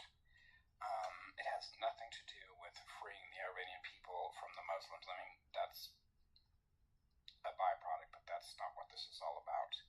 What this is about is freeing the Iranian people from basically London control. And what I'm talking about is in 1908, there was a speculator who was looking for oil, and he went to the Shah and said, let's make a deal. If I find oil, I keep most of the profits, and you guys get a little. And for some reason, the Shah said, okay. And I think maybe he didn't think he was going to find it, but he did in southwest Persia. And so after making that deal, and mind you, when I'm on my phone, he kept finding more and more oil, I am and the deal was already in place. looking at my phone to see who's in the chat. I know I can hear it through my through TTS, but so in 19, I got my stream showing. This company became noticed by the British government, and they decided they were going to invest 51% in this company. And Churchill even said it's a gold mine, and there's nothing they can do. So they invested, and they took over. And ever since then, they basically have been controlling a lot of the oil. They set the prices and all this business. So what Trump is really doing is basically taking control away from London after 118 years. They've used this. They want instability in Israel, all these countries, because they don't want anybody to go in. They used the stolen money from Iran to fund the first half of the 21st century for the entire country of England. And they've been stealing it ever since. So every single Shah or Persian that has come in, including the Muslims, have worked for them. They've had to. They've been puppets. And so because they're controlling the oil and all this stuff, and basically stealing from the Iranian people, Trump's just cut that off. And you notice he said we're not doing a regime change. Like in Iraq, this is not going to be a lifetime war. In Iraq, they went in and removed everybody from the government, the police, everybody, fired everybody, brought in, new people. They're not doing that here. And he's talking to their government. He wants them to govern themselves. So they could be a great sovereign nation, wealthy, and they could help us. And it would give stability to the Middle East. And not only that, but anyway, that's what this is really about. But not only that, it turns out that in 2020, during the you-know-what, it turns out the president of Venezuela, Maduro, invited over the foreign minister of Iran. He wanted them to watch the election together. He didn't invite any other foreign leaders, just the foreign minister of Iran. And they were watching it in Caracas, the capital of Venezuela. Why would he do that? Looks like that's not working out so well for either one of them. Let me know if that brother right there was speaking something that you understand. Let me know right there if that brother has some knowledge, or if he was just another naive, deceived Trump supporter. We see he had the Trump hat. We see he had the American flag on his body. Let me know if that's accurate, what he was saying. As y'all know, I'm not the man that's all into politics. I'm just here to update y'all on what's going on, use my platform to get the word out there, right? I'm not saying I know it all because I don't, especially when it comes to politics, but I'm here to prepare and let people know. So I appreciate y'all for tuning in. Once again, this is your brother YT. I'll catch y'all on the next one. Peace to my Hebrew fam. Shalom. I'll catch y'all on the next one. All praise to the Most High. What's new with Google Ads? Google AI powers campaigns that work for you. A tax return yesterday, and the whole fucking thing is gone. You spent your whole tax return in 12 hours? You ain't... What? On today. The whole thing is gone. Hold up. Be respectful. This is from Anton Daniels.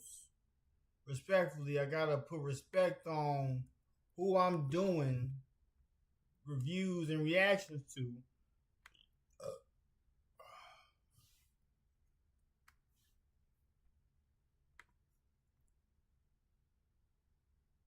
I'm gonna check the Discord. I'm gonna check it.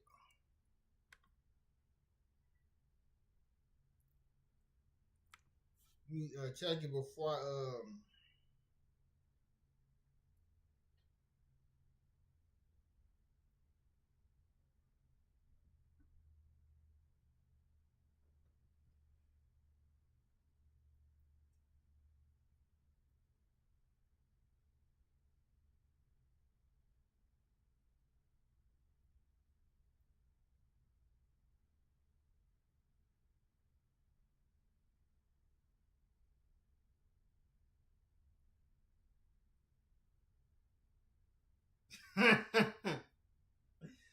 Oh my God, Burberry.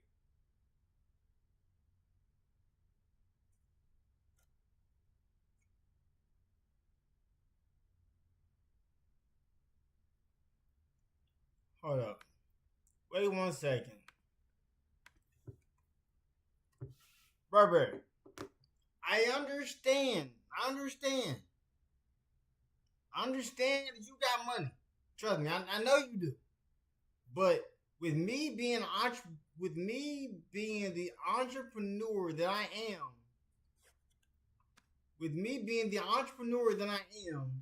and that was the reason why the camera moved, because Luna using her hands to move the laptop.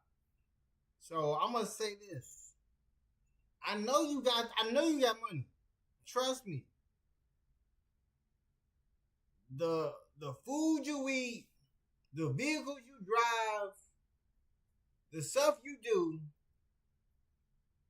I know you got it. But besides the other, stop moving the laptop.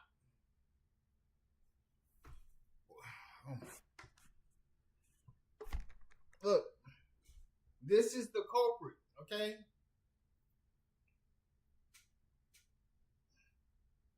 You need something?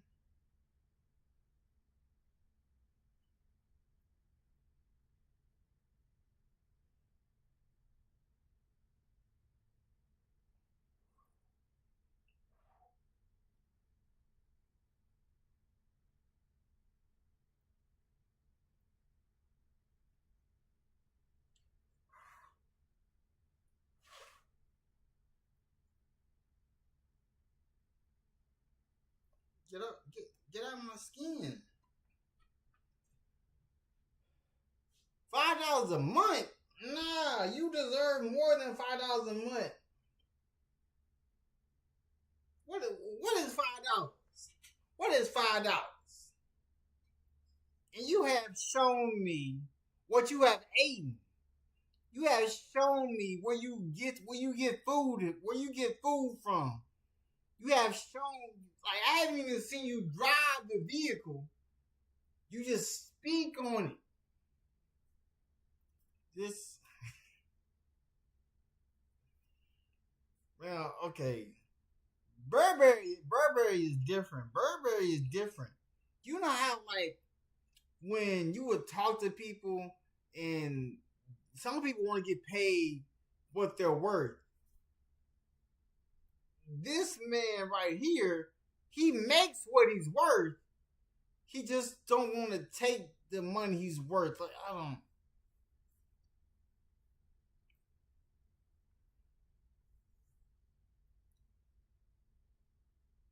This is insane, bro. This is insane.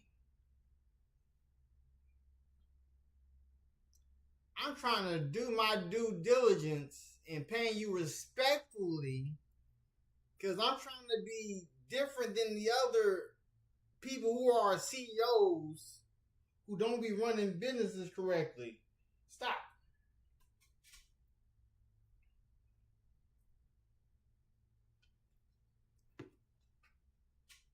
Get off me. Let me see. I'm about to show you this new logo though.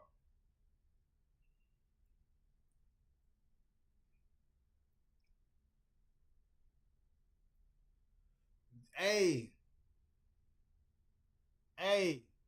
this is the new logo for Never Late Medical.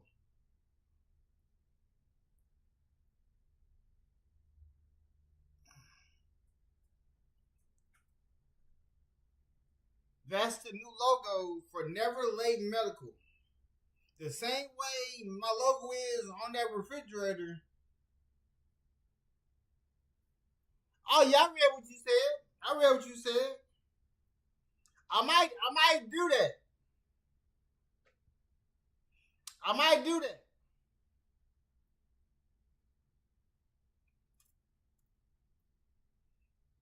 So what I might do is the ones who come in random, I'll just all of a sudden, out of the blue, if they start trolling, then I'm not gonna make him a managing moderator. I'll make him the standard, cause that will change. That will change the way they think about the channel. Cause I be seeing a lot of people come in and out of here not saying nothing.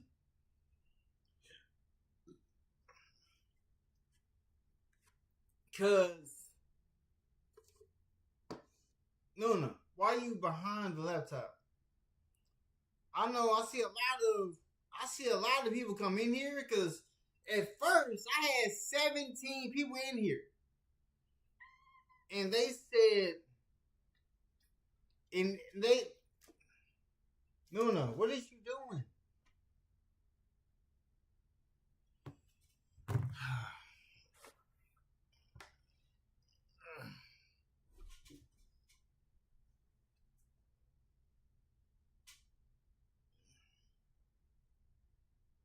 Yeah, like I've seen 17 people in here, but nobody would say nothing. I'm like, why would there be 17 people just lurking? Like, who just lurks on somebody's channel? That's like having monitoring spirits. And then when I'm making posts on my TikTok, I create 6 to 7 different posts. They hit different parts of the algorithm. There are some videos that go at 200 and some views or 300. There's some videos that go over 1,000. There's some videos that do over 3,000. It matters on what people are more interested in. Because there's a lot of people that's on TikTok stuck in the 200 view jail. It's like, I'm not in that view jail situation because I know what the algorithm wants me to give it, but I'd rather give it what I want to give it. So, now I give respect to Anton Daniels. Give him a like.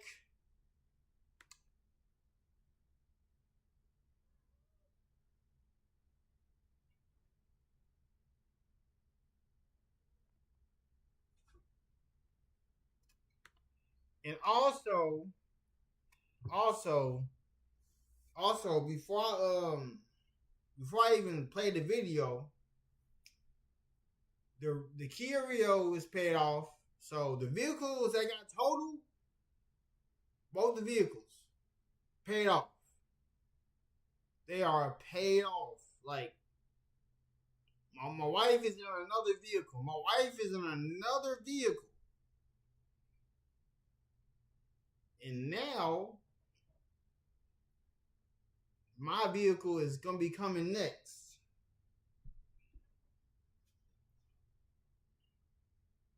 So, I should be hearing back in April. I do got to go to this appointment with Social Security. So, I got that appointment. So, let me get back to this.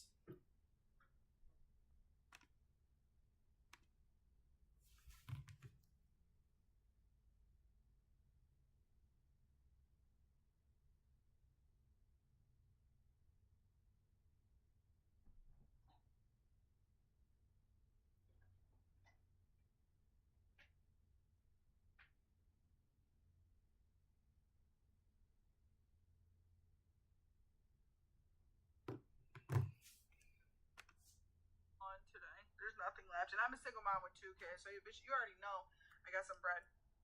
And it's gone. So this is a sign to pay your debts. Hold up. Go back. What did he say? The whole thing is gone today. There's nothing left. And I'm a single mom with 2 kids. So you already know I got some bread.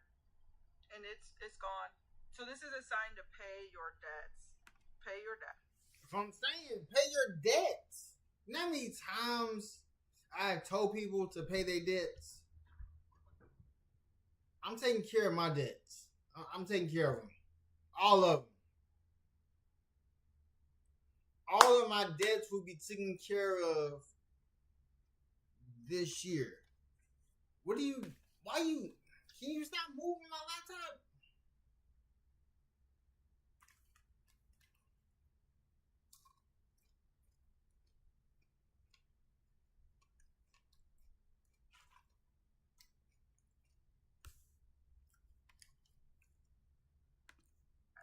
Because if you don't pay them now, you got to pay the piper later. You're going to have to pay it whenever you get the bag. And here's the thing. I'm glad that I got the money this way and I just paid it with them. Because that was stressful knowing. Like, my phone ringing all the time. All these unknown fucking numbers calling. You already know. You already said don't let any unknown numbers even let the phone ring. Because that shit would ring 6 times a day. But I paid off 6 collection accounts.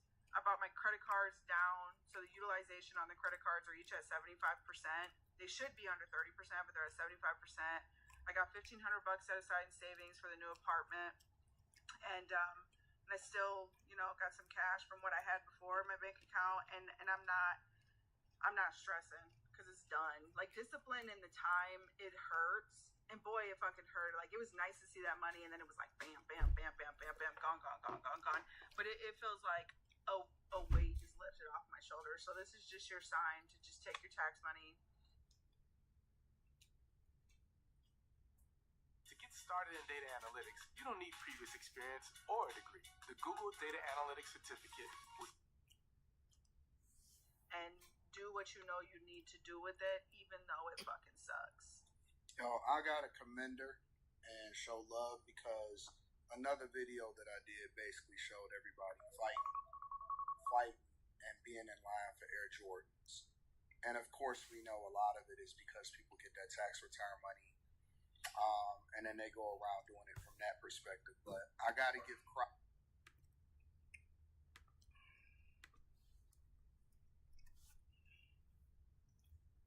All right. Let me say this. I stopped wearing Air Jordans. I wear Pumas, Asics, Saucony. Like, those are the ones I wear. New Balance. Like, I wear something that's good for my feet. I still have my Gamma 12s from 2012. They still look brand new. What do I look like paying for repeats? And then there's things like I'm not rocking Jordans no more. Did y'all not hear what Jordan has been a part of? I'm just saying.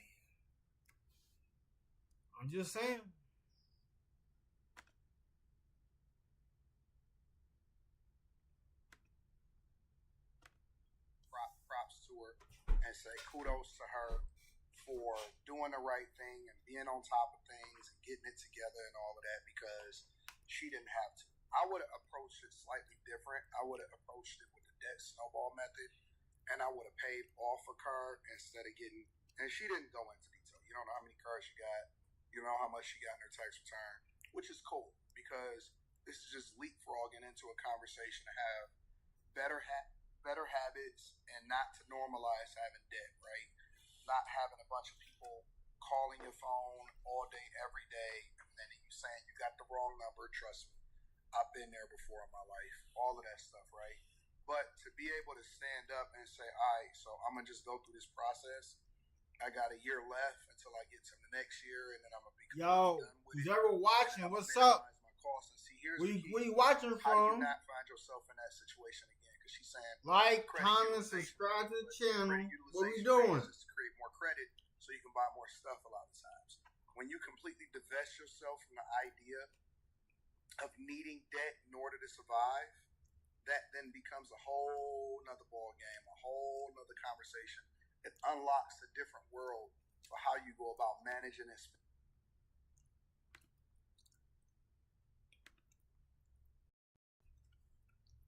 Because, like, y'all need to understand what debt is. Because, like, with my business, see, like, look, there's two different things. There's. I'm gonna tell you something. Like I can't lie to you.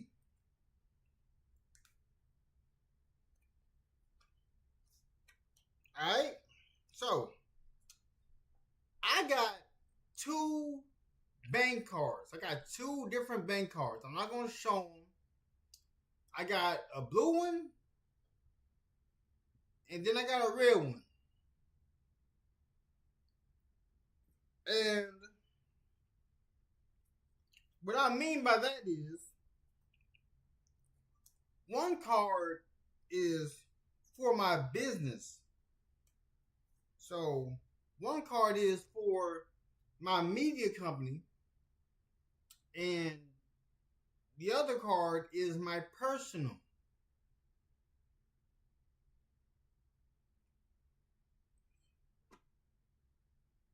But I keep trying to tell you, Burberry, they be just lurking. They just be lurking.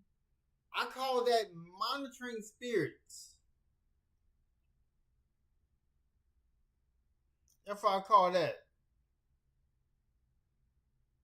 So I couldn't lie to y'all. With owning my own company, I realized the difference. You know what I'm saying? So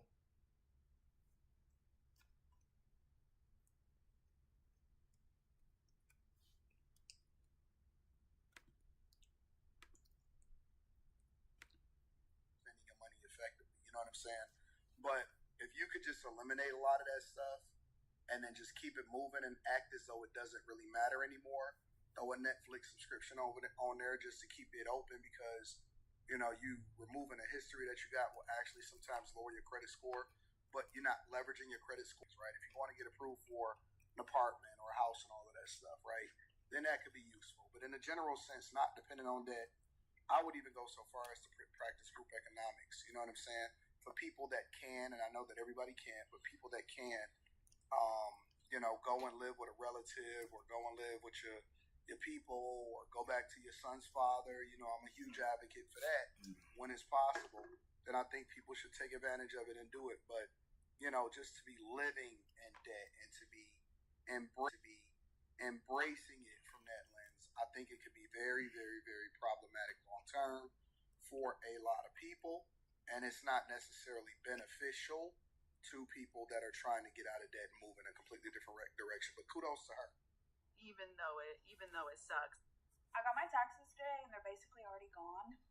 My rent is $16.20, and I paid 2 months of rent, and then I paid my phone bill. My phone bill's $280, and then so I paid my phone. Why is your phone bill $280? How y'all got? What in the world?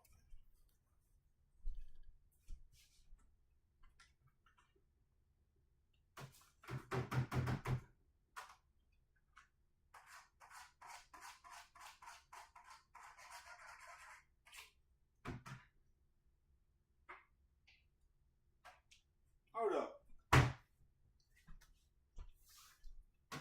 Hold up.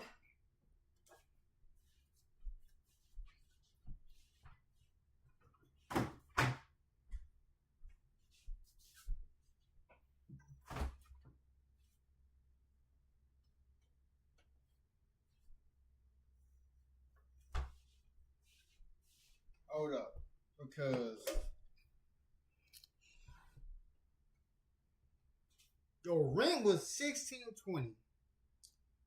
You paid off 2 months. Your phone bill was $280. You just one person? It better be more than it better be more people. $280 phone bill. And it's just you? Oh, then I paid off the 3 phones on it, and then I paid my power bill. That's why, because she had 3 other phones on it. So it's other people that's on it. Paid my gym membership, which is where I just came from, which is why I'm so sweaty. I put money aside for both my kids' birthdays because I have one birthday in March and one in May. I put money aside for both of them clothes for spring and summer. I bought groceries, and then I put a little bit in savings, and then I put a little bit in both my kids' savings account. That's pretty much the whole tax return. Ever since I had kids, though, this is literally how I always spend my tax return. I always try to pay my rent up. I always try to pay my bills up and buy clothes the next size up for the next season. That way I can be caught up throughout the year. That way throughout the year I'm not, falling behind, not struggling. Last year I didn't get a tax return, and then the year before that I had to use my tax return for moving. So this is the first year in a few years I've got to actually use it to, just catch up, just breathe. So I'm really excited about that because it definitely gives me a little chance to breathe and not feel like I'm falling behind or struggling all year. Okay, stop. So it sounds like she didn't necessarily have a bunch of debt, right? It sounds like she didn't have credit card debt. She didn't have a bunch of other stuff that's basically prohibiting her. And so all of her stuff was just based off of lifestyle. I want to remind you guys of something. When y'all say I got a tax return refund and this and that, all you basically doing is using the government as a savings account. Let that sink in for a second. It's your money. It's your money that you getting back that you overpaid in taxes, right? And so when you get this back and you start to manage it from that lens, like, yo, this is my money that I actually work for, And so how much differently would you approach life? How much differently would you approach debt? How much differently would you approach your costs and the cost of living and what your lifestyle is and all of that stuff? If you're looking at it from the lens, this is the way I see it. If you're looking at it from the lens of, actually, this is already my money and I'm not really sure why I'm going into debt, why I'm depending on this saving. I wanted the word cuppa as in cup of tea, but I thought it would be great to mix with hug. When I saw that I involuntarily participated in order for me to make sure that I can successfully navigate through life or manage through my lifestyle or any of that type of stuff, right? That's the way I kind of see it. That's the way I kind of look at it. And it's like I'm giving the government a free loan on my money so that I can then do what I want to do, with my money. But as far as she's concerned, it sounds like she managed it pretty effectively. I'm not really so sure about paying up on a rent 2 months ahead of time. It's a responsible thing to do. But I would rather have that money inside of a brokerage account. I don't believe in savings accounts. I think that savings accounts, again, gives the bank a loan on their money so that they can lend out more. That's how they make their money. But I know I'm getting a little bit more sophisticated in this whole conversation. I believe in having a brokerage account and then deploying all of that capital into the markets to make sure that I'm getting a return on my money and that my money is working for me, right? So that's what I'm about. I'm about that. I'm about focusing on buying more assets and not even being in a position to where I need a tax return to survive. And I understand that it's a lot of people that are not in that position, but eventually we want to work to get to that position because that's when you're truly living and not just surviving. Okay, so I'm nosy as, and I'm sure y'all nosy just as well. And I've been seeing everybody on TikTok like what I'm spending my taxes on this year. So I'm gonna let y'all in my business and let y'all know what I'm spending my taxes on. Okay. So number one, my car payment. Me and my friend was talking about this the other day. She said to have a car payment is normal. Not for me. I do not like having a car payment. Having a car payment is ghetto as hell. Putting a significant amount of money. A lot of people gonna take offense to that, but she can have that mentality because it puts her in a more motivational space to not have a car note. And so if she think that it's ghetto, I'm cool with it. People get easily offended at everything. Continue on. On my car payment. Okay, number two is like my thank you category. So I gave my mama, my daddy, my sister, and my grandma all $100 just saying thank you for all the help that you have provided me throughout the year with my child. Secondly, I gave my daughter $200 just because I did get some money back, obviously, because of her. And she's in her money era right now. So she loves going to the store and being able to buy whatever she wants. My savings category. What is a money era? I've never heard of that before. This is brand new to me. I have grace. Have grace with me. Yeah. What is I never heard of a money era. Is that teaching them bad habits? Because there's nothing wrong with, your kid spending or whatever and being a child. I don't know how old this kid is, so I'm trying to figure out what the money era is. Have $600 that I put in my car maintenance. That's for like oil change, tires. Hopefully that's the only thing that goes wrong with the car. Probably should have that at like a $1,200 to be honest with you. But have y'all heard that saying? It's just like every time you have a little bit of extra money, boom, something's wrong with your car. Next is my daughter's birthday trip. I always take her on a birthday trip for her birthday, so I put $500 in that because I only needed $500. What? Why is the kid going on a birthday trip? A birthday trip? All right. More dollars. So I had saved the majority of it. And then for my birthday, I am putting money back. I know it's like, girl, why are you putting money back for your birthday? I never celebrate my birthday. I haven't celebrated my birthday in 3 years. Just do what other people want to do for my birthday. And I just roll with the punches. But this year, I really want to celebrate my birthday. Editing me here, I forgot to mention that I did put money in my daughter's Robinhood account. If you have kids, I think it's beneficial for you to look into a Robinhood account. And I didn't put money in my high yield savings account or like an emergency fund because I am putting so much money on my car payment. So I'll just continue to save for those two throughout the year. So yeah. Okay, my other category, I have a mattress. I really need a new mattress, pillows, sheets, comforter. So yeah. And my last thing that I'm using my taxes on is a huge grocery haul / necessity haul. So I'm going to buy meats and canned foods and condiments, paper towels, Tylenol, Tide, deodorant, etc. So yeah, that is what I'm using my taxes on this year. Comment down below and let me if you. I don't see anything majorly wrong with anything that anybody is saying. It's differently because we have a different lifestyle. But nothing that they're saying is crazy or out of pocket, in my opinion. All right, 1 second. Now, I'm about to create some more content.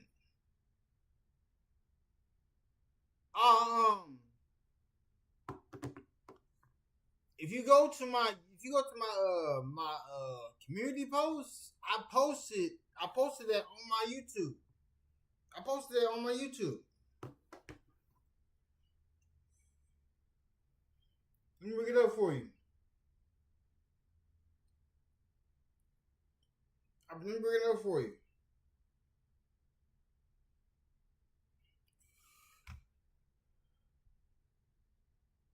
Yeah, I put. Hey, look, my applications are now open. Like I already posted this in the community post.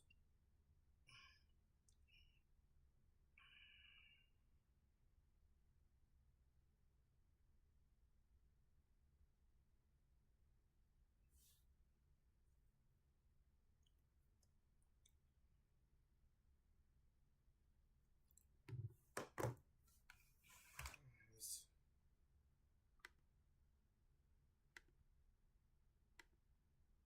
Let's see.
1 second.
is a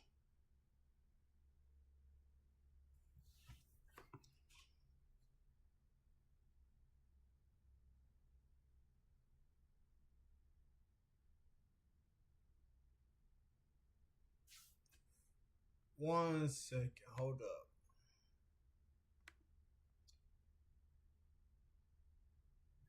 Yeah, so I'm already working on trying to get new moderators already. I already put it on my community post and all that. But I'm about to create another video.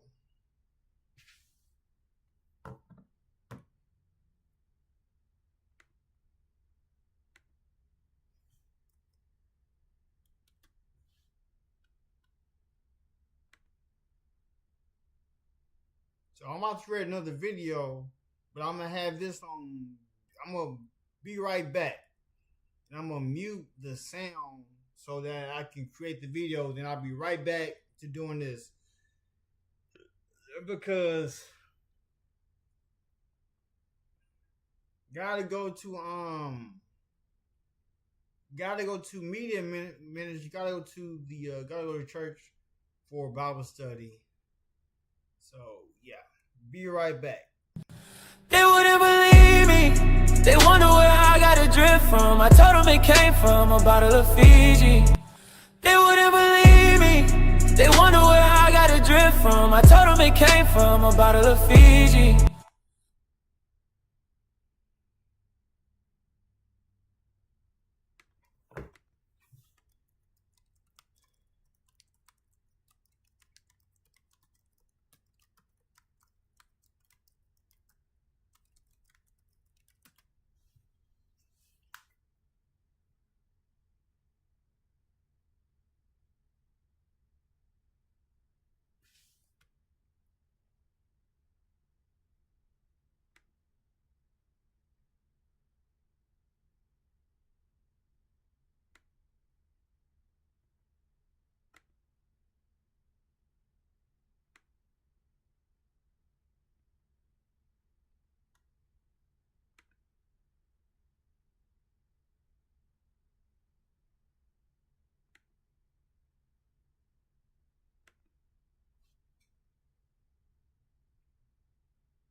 So, as I'm reading this behind me, New Jersey teacher, 37, sentenced to 10 years after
before we get into this topic, I want to be clear.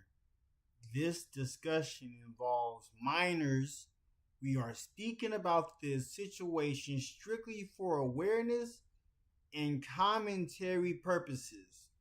We do not condone harassment, bullying, or speculation about any child involved.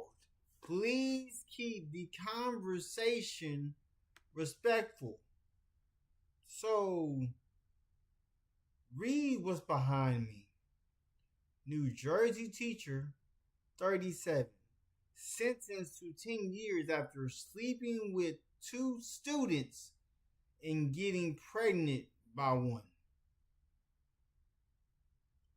This is disgusting. Then I read the comments under this post. Somebody said, "Who snitched?" Then somebody else said, "How many does it take to make a stereotype?" Somebody also said, "I would be a doctor in astrophysics if I had teachers like that."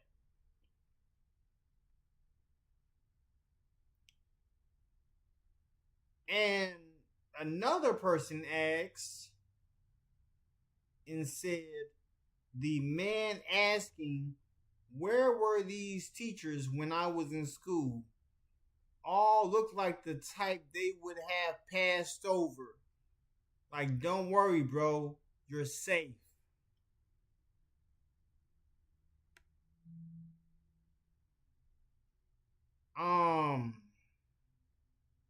A lot of people are laughing at this because if this was a man,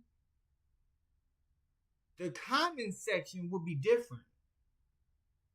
the comment section would be different. We know it would be. We know it would be.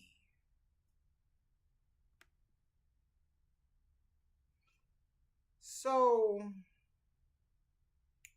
when I see this, a teacher who got pregnant with the student's baby locked up, how does she not, why is she not accountable for her actions? I don't see nothing funny about this.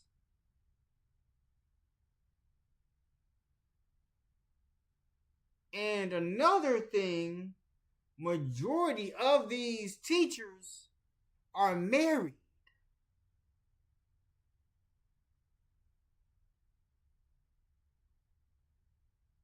Like, she has a man at home. Why is she doing this?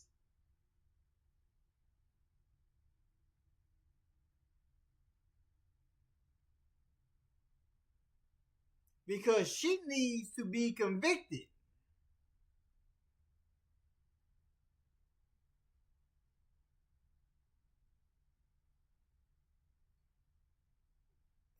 Like, let's listen in.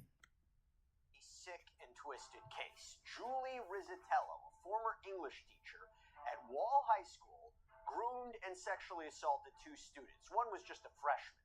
And even worse, she apparently got pregnant by one of them.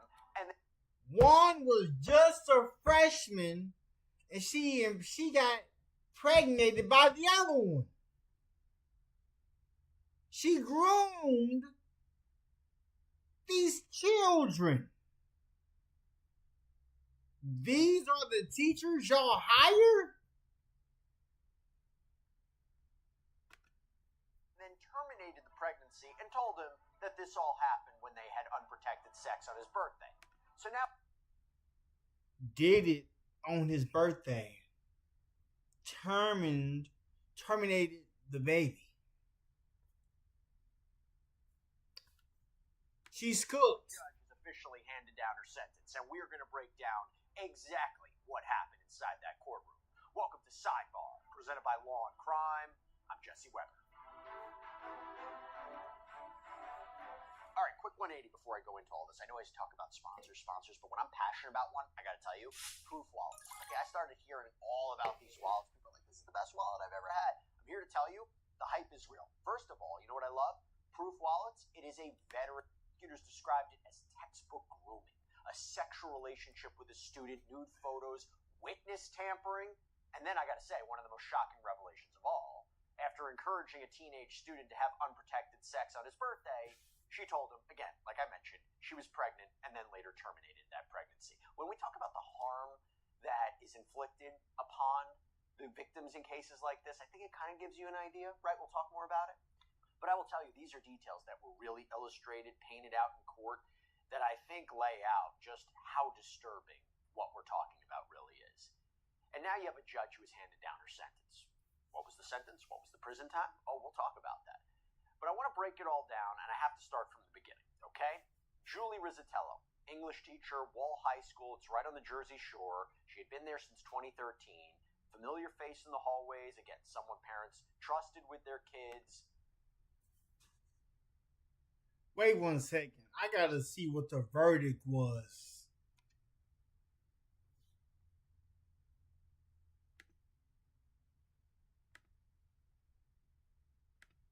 Again, she was sentenced to 10. I wonder if one of the aggravating factors is that, and I think the judge said this, is that after the first relationship ended, you had several years go by, and then she gets into the second relationship, right? She abuses this other victim. And the judge said she did not recommit to a law-abiding life. Rather, she found another victim. You think that's one of the aggravating factors? I can't let you out earlier than 10 years. You might reoffend. You should take advantage of the people you were responsible for. And I think that's what really influenced the judge. I thought it was interesting. She made a statement herself. She goes, "I will never make a mistake again. I will be right by my children forever." And the judge acknowledged what she said, but she goes, you didn't mention once the names BS or CJ. Not once did you mention the victims. I believe that her remorse is genuine, but her remorse is misplaced. It's for herself. It's for her family. It's for her kids. I've seen that so many times in sentencing, where, and it's interesting because I don't know what the legal rule is here. Maybe you can clarify for me. If you have a defendant who's being sentenced and goes out on the record and goes, I'm so sorry for what I did to them. I'm so sorry for the harm that I caused them. I was wrong. But does that affect her appeal if she makes an admission like that during sentencing? So I do wonder whether or not you're kind of in a tough place. A judge will say, you didn't once acknowledge what you did. But on the other hand, if she has an appeal and a right to an appeal, if she makes an admission about what she did, won't that affect her chances of appeal? I don't know. You tell me. Well, it could affect her chances of appeal. But still, though, if the appeal...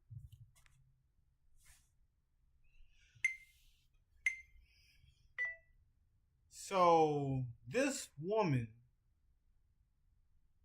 is only going to be doing 10 years, and she has to register as a sex offender, and she also is going to have a parole officer for life. Only 10 years? Only 10? Because if this was the other way around, and you change the people, more time will be added.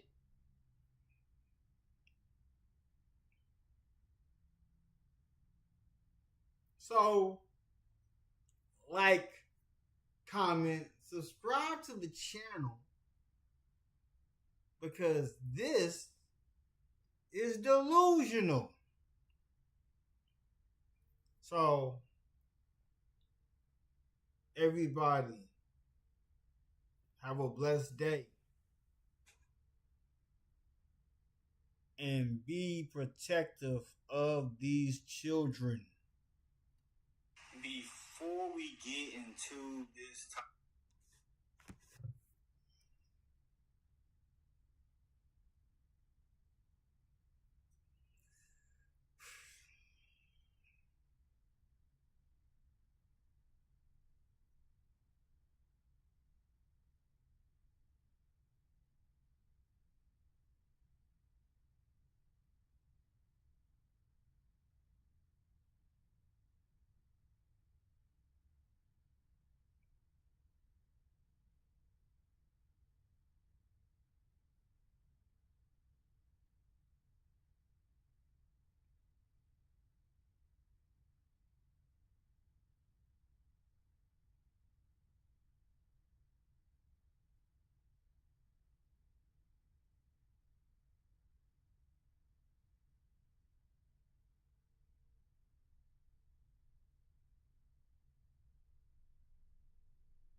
Fiji, they wouldn't believe me.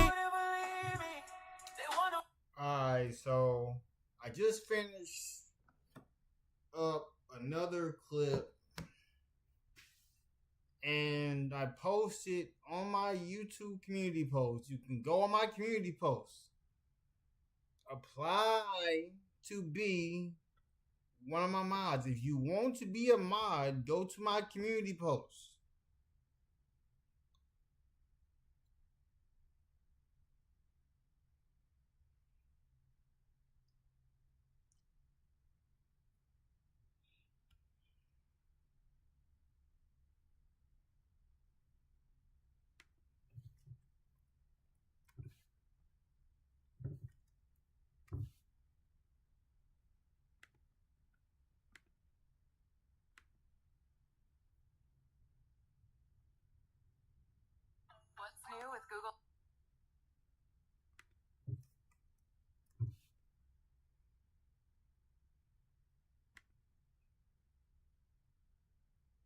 Woo. Ads? Google AI powers campaigns that work for you. A tax return yesterday, and the whole fucking thing is gone today. The whole thing is gone today. There's nothing left, and I'm a single mom with 2 kids, so you already know I got some bread, and it's gone. So this is a sign to pay your debts. Pay your debts, because if you don't pay them now, you got to pay the piper later. You have to pay it whenever you get the bag. And here's the thing, I'm not really so sure about paying up on a rent 2 months ahead of time. It's a responsible thing to do. But I would rather have that money inside of a brokerage account. I don't believe in savings accounts. I think that savings accounts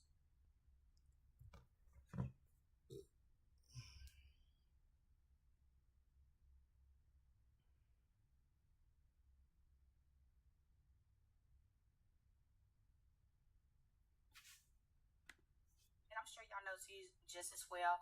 And I've been seeing everybody on TikTok like what I'm spending my taxes on this year. So I'm gonna let y'all in my business and let y'all know what I'm spending my taxes on. Okay. So number 1, my car payment.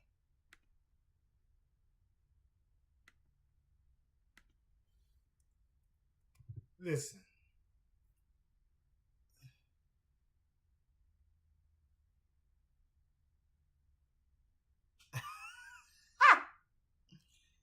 See, that's what I'm talking about, Burberry. See what I'm talking about? I was creating content. Burberry out here making crab cakes. Just because. Just because. So as I'm creating content doing YouTube, I made content. I'm like editing the video as I'm in this video.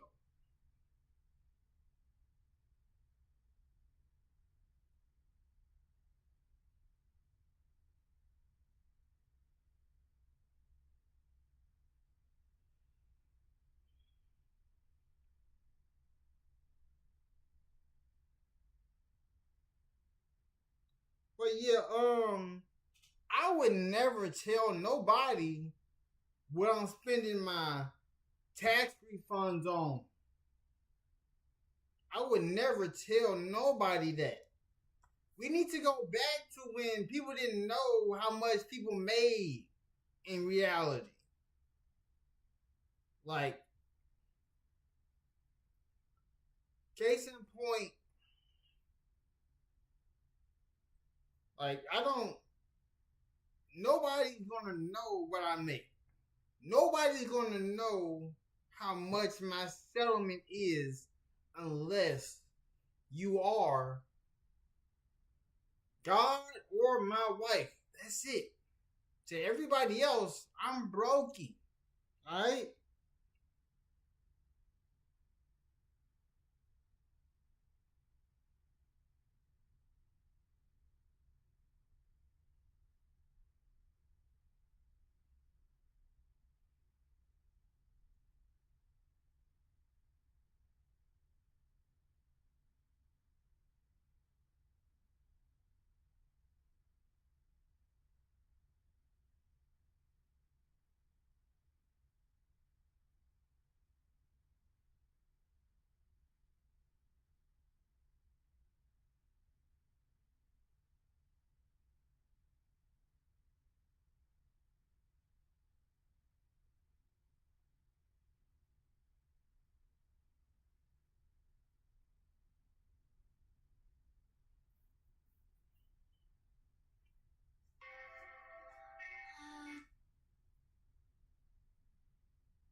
And then I'm having conversations. Alright.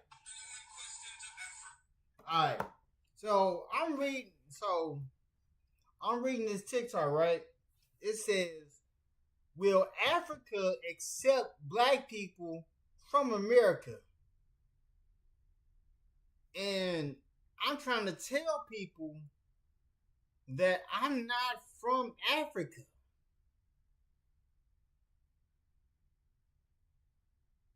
And because, like, How can he put us out when I was born here? It's a blessing to be a black man who doesn't have a record.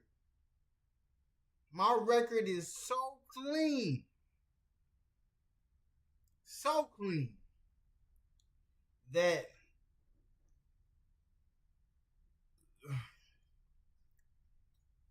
because they talking about accepting us back into Africa.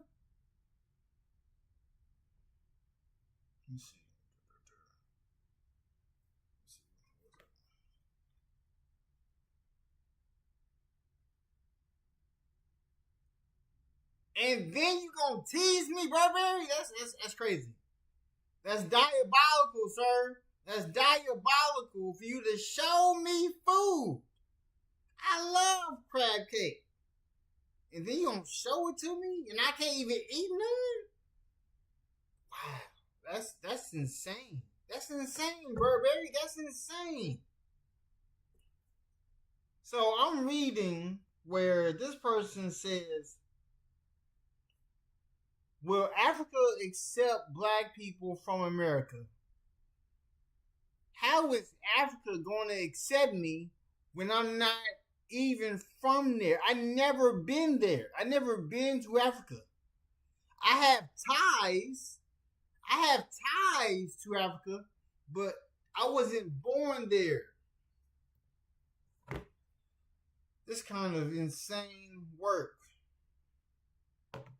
And somebody said, accept them back.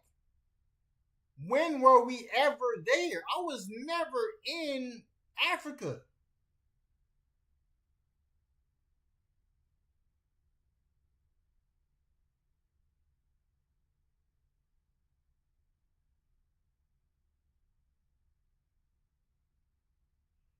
Yeah, cause I am a 5th generation. That should let you know that I got my whole family tree in my hometown. I got my whole family tree. On my dad's side of the family, I have my whole family tree. Yeah, I know. I got African descent, but I was born here in America. I got ties to Africa, but that's not where I'm from. I originated here. When I opened my eyes up, getting into this world, I was in Hot Springs, Arkansas. My ancestors are from there. I got ties with Nigerian. Like, I could bring up my 23andMe. Because they tried to say that we had Neanderthal DNA. I ain't got no Neanderthal DNA. So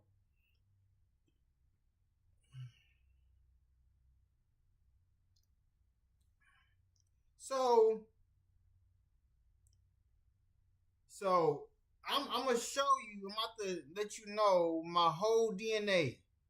All right, I am 72% West African, 42% Nigerian. Welcome in KV Car Guy. First message of the stream fire. What's good with you? Why do I not see that?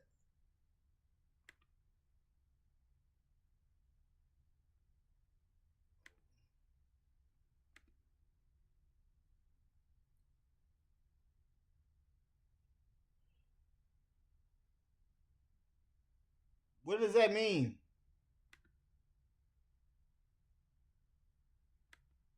What does that mean?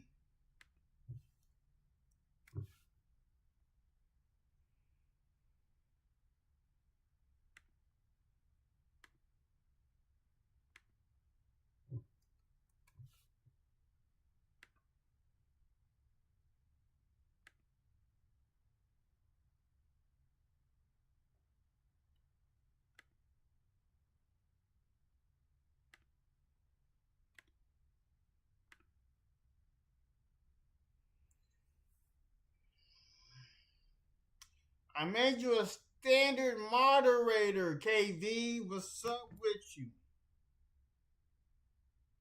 Alright, so I am 23% Ghana, Liberian, Sierra Leone, Guinea, Cine. Like, I'm a mixture of a lot of different things. I'm a mixture of British and Irish. I'm a mixture of English and South Yorkshire. I'm a mixture of Scottish, Irish, Welsh, Western European, French, Dutch, Northern German, Belgian, Southern Dutch, Italian, Maltese, Northern Italian, Indonesian, Thai, Khmer. I am a mixture of a lot of things. So I'm not only mixed with African.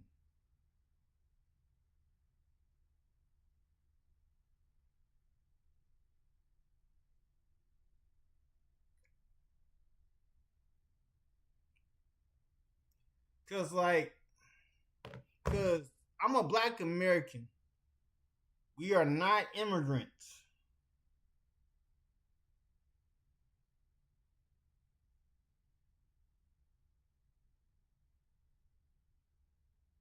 So, hey, KV, where you coming from?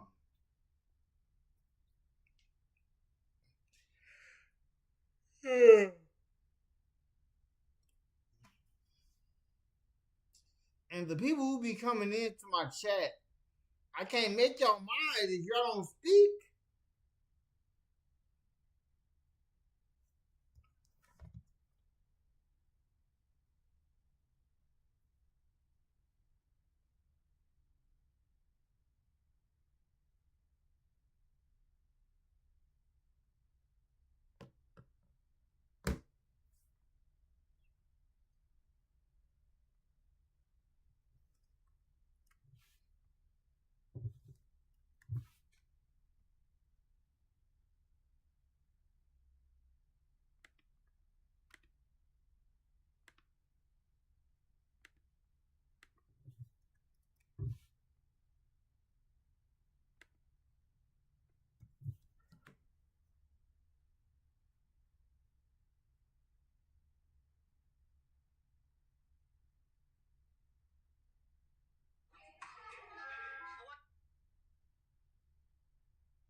They wouldn't believe me. They wonder where I got a drip from. I told them it came from a bottle of Fiji.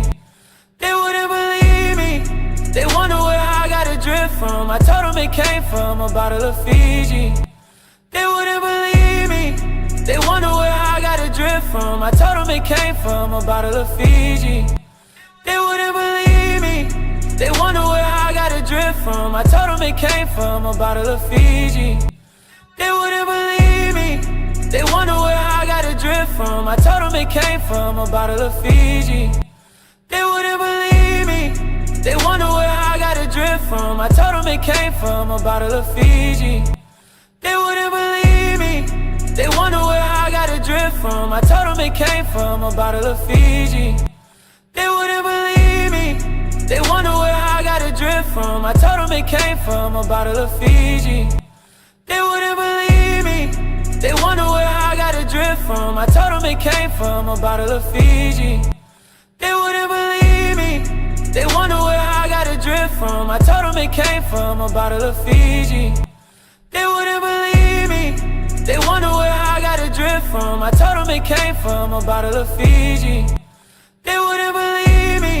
They wonder where I got a drip from. I told them it came from a bottle of Fiji. They wouldn't believe me. They wonder where I got a drip from. I told them it came from a bottle of Fiji.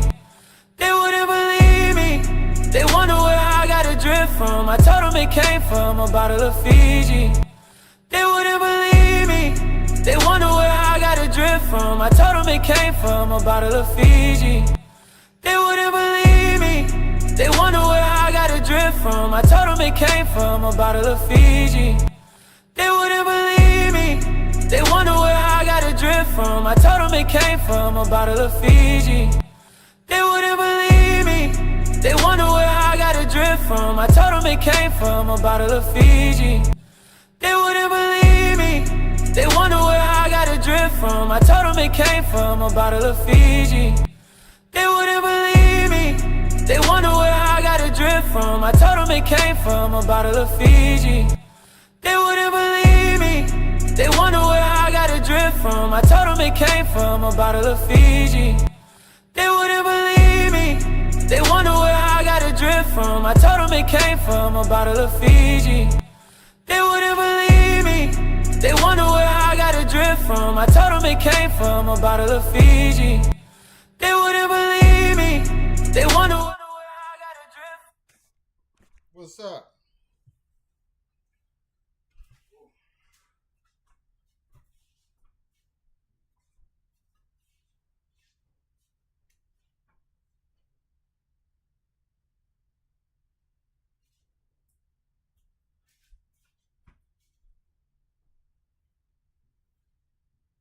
One second, Burberry.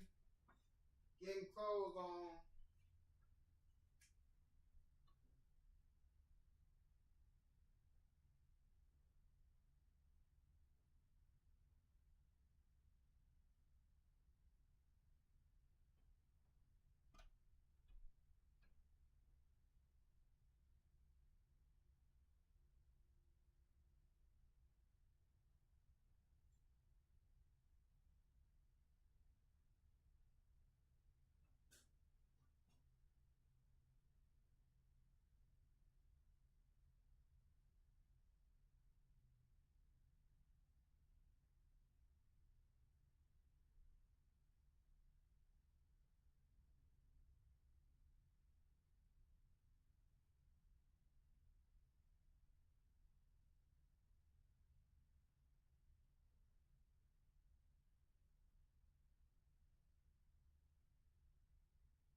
I don't know where car guy went. I don't know where car guy went. They come and go. Look, I speak to them. They don't say nothing back. I speak to them. I acknowledge them.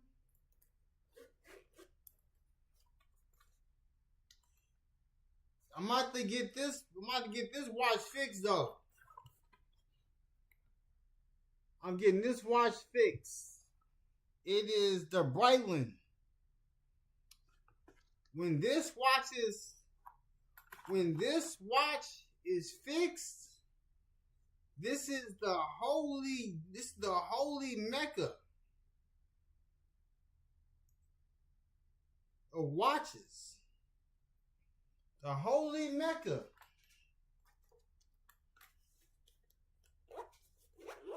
Like, look at the casing.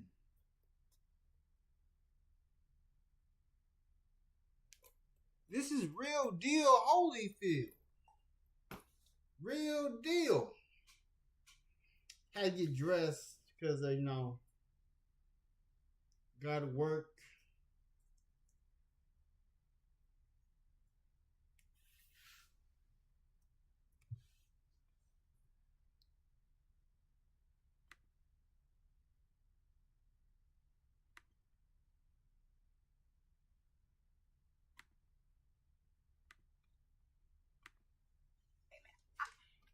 Me and my friend was talking about this the other day. She said to have a car payment is normal. Not for me. I do not like having a car payment. Having a car payment is ghetto as hell. Getting a significant amount of money. A lot of people gonna take offense to that, but she can have that mentality because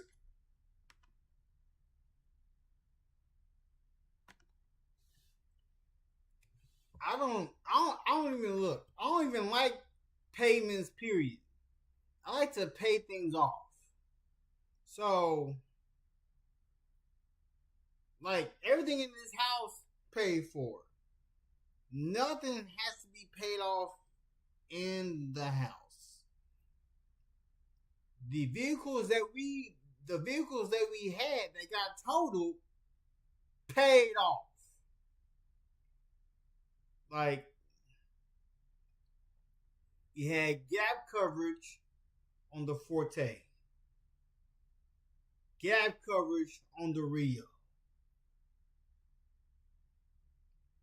Like, no.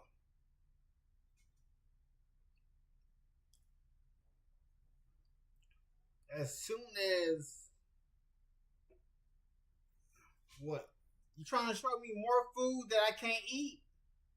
You trying to show me more food I can't eat?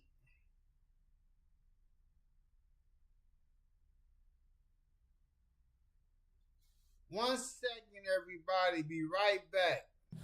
They wouldn't believe me.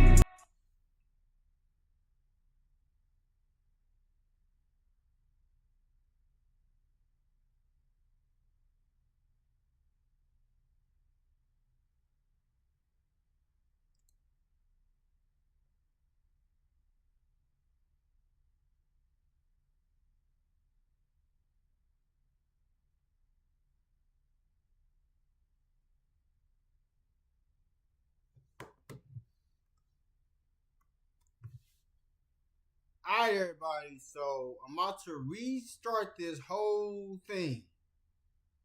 So, be right back in just a few seconds. Because I do have to go. Because there's Bible study. Because today is Wednesday. You know, gotta make it to Bible study, you know. So, everybody, peace. I'm out of here. Rush the process. I trusted the plan. God don't move fast. He move when he can. Every closed door built my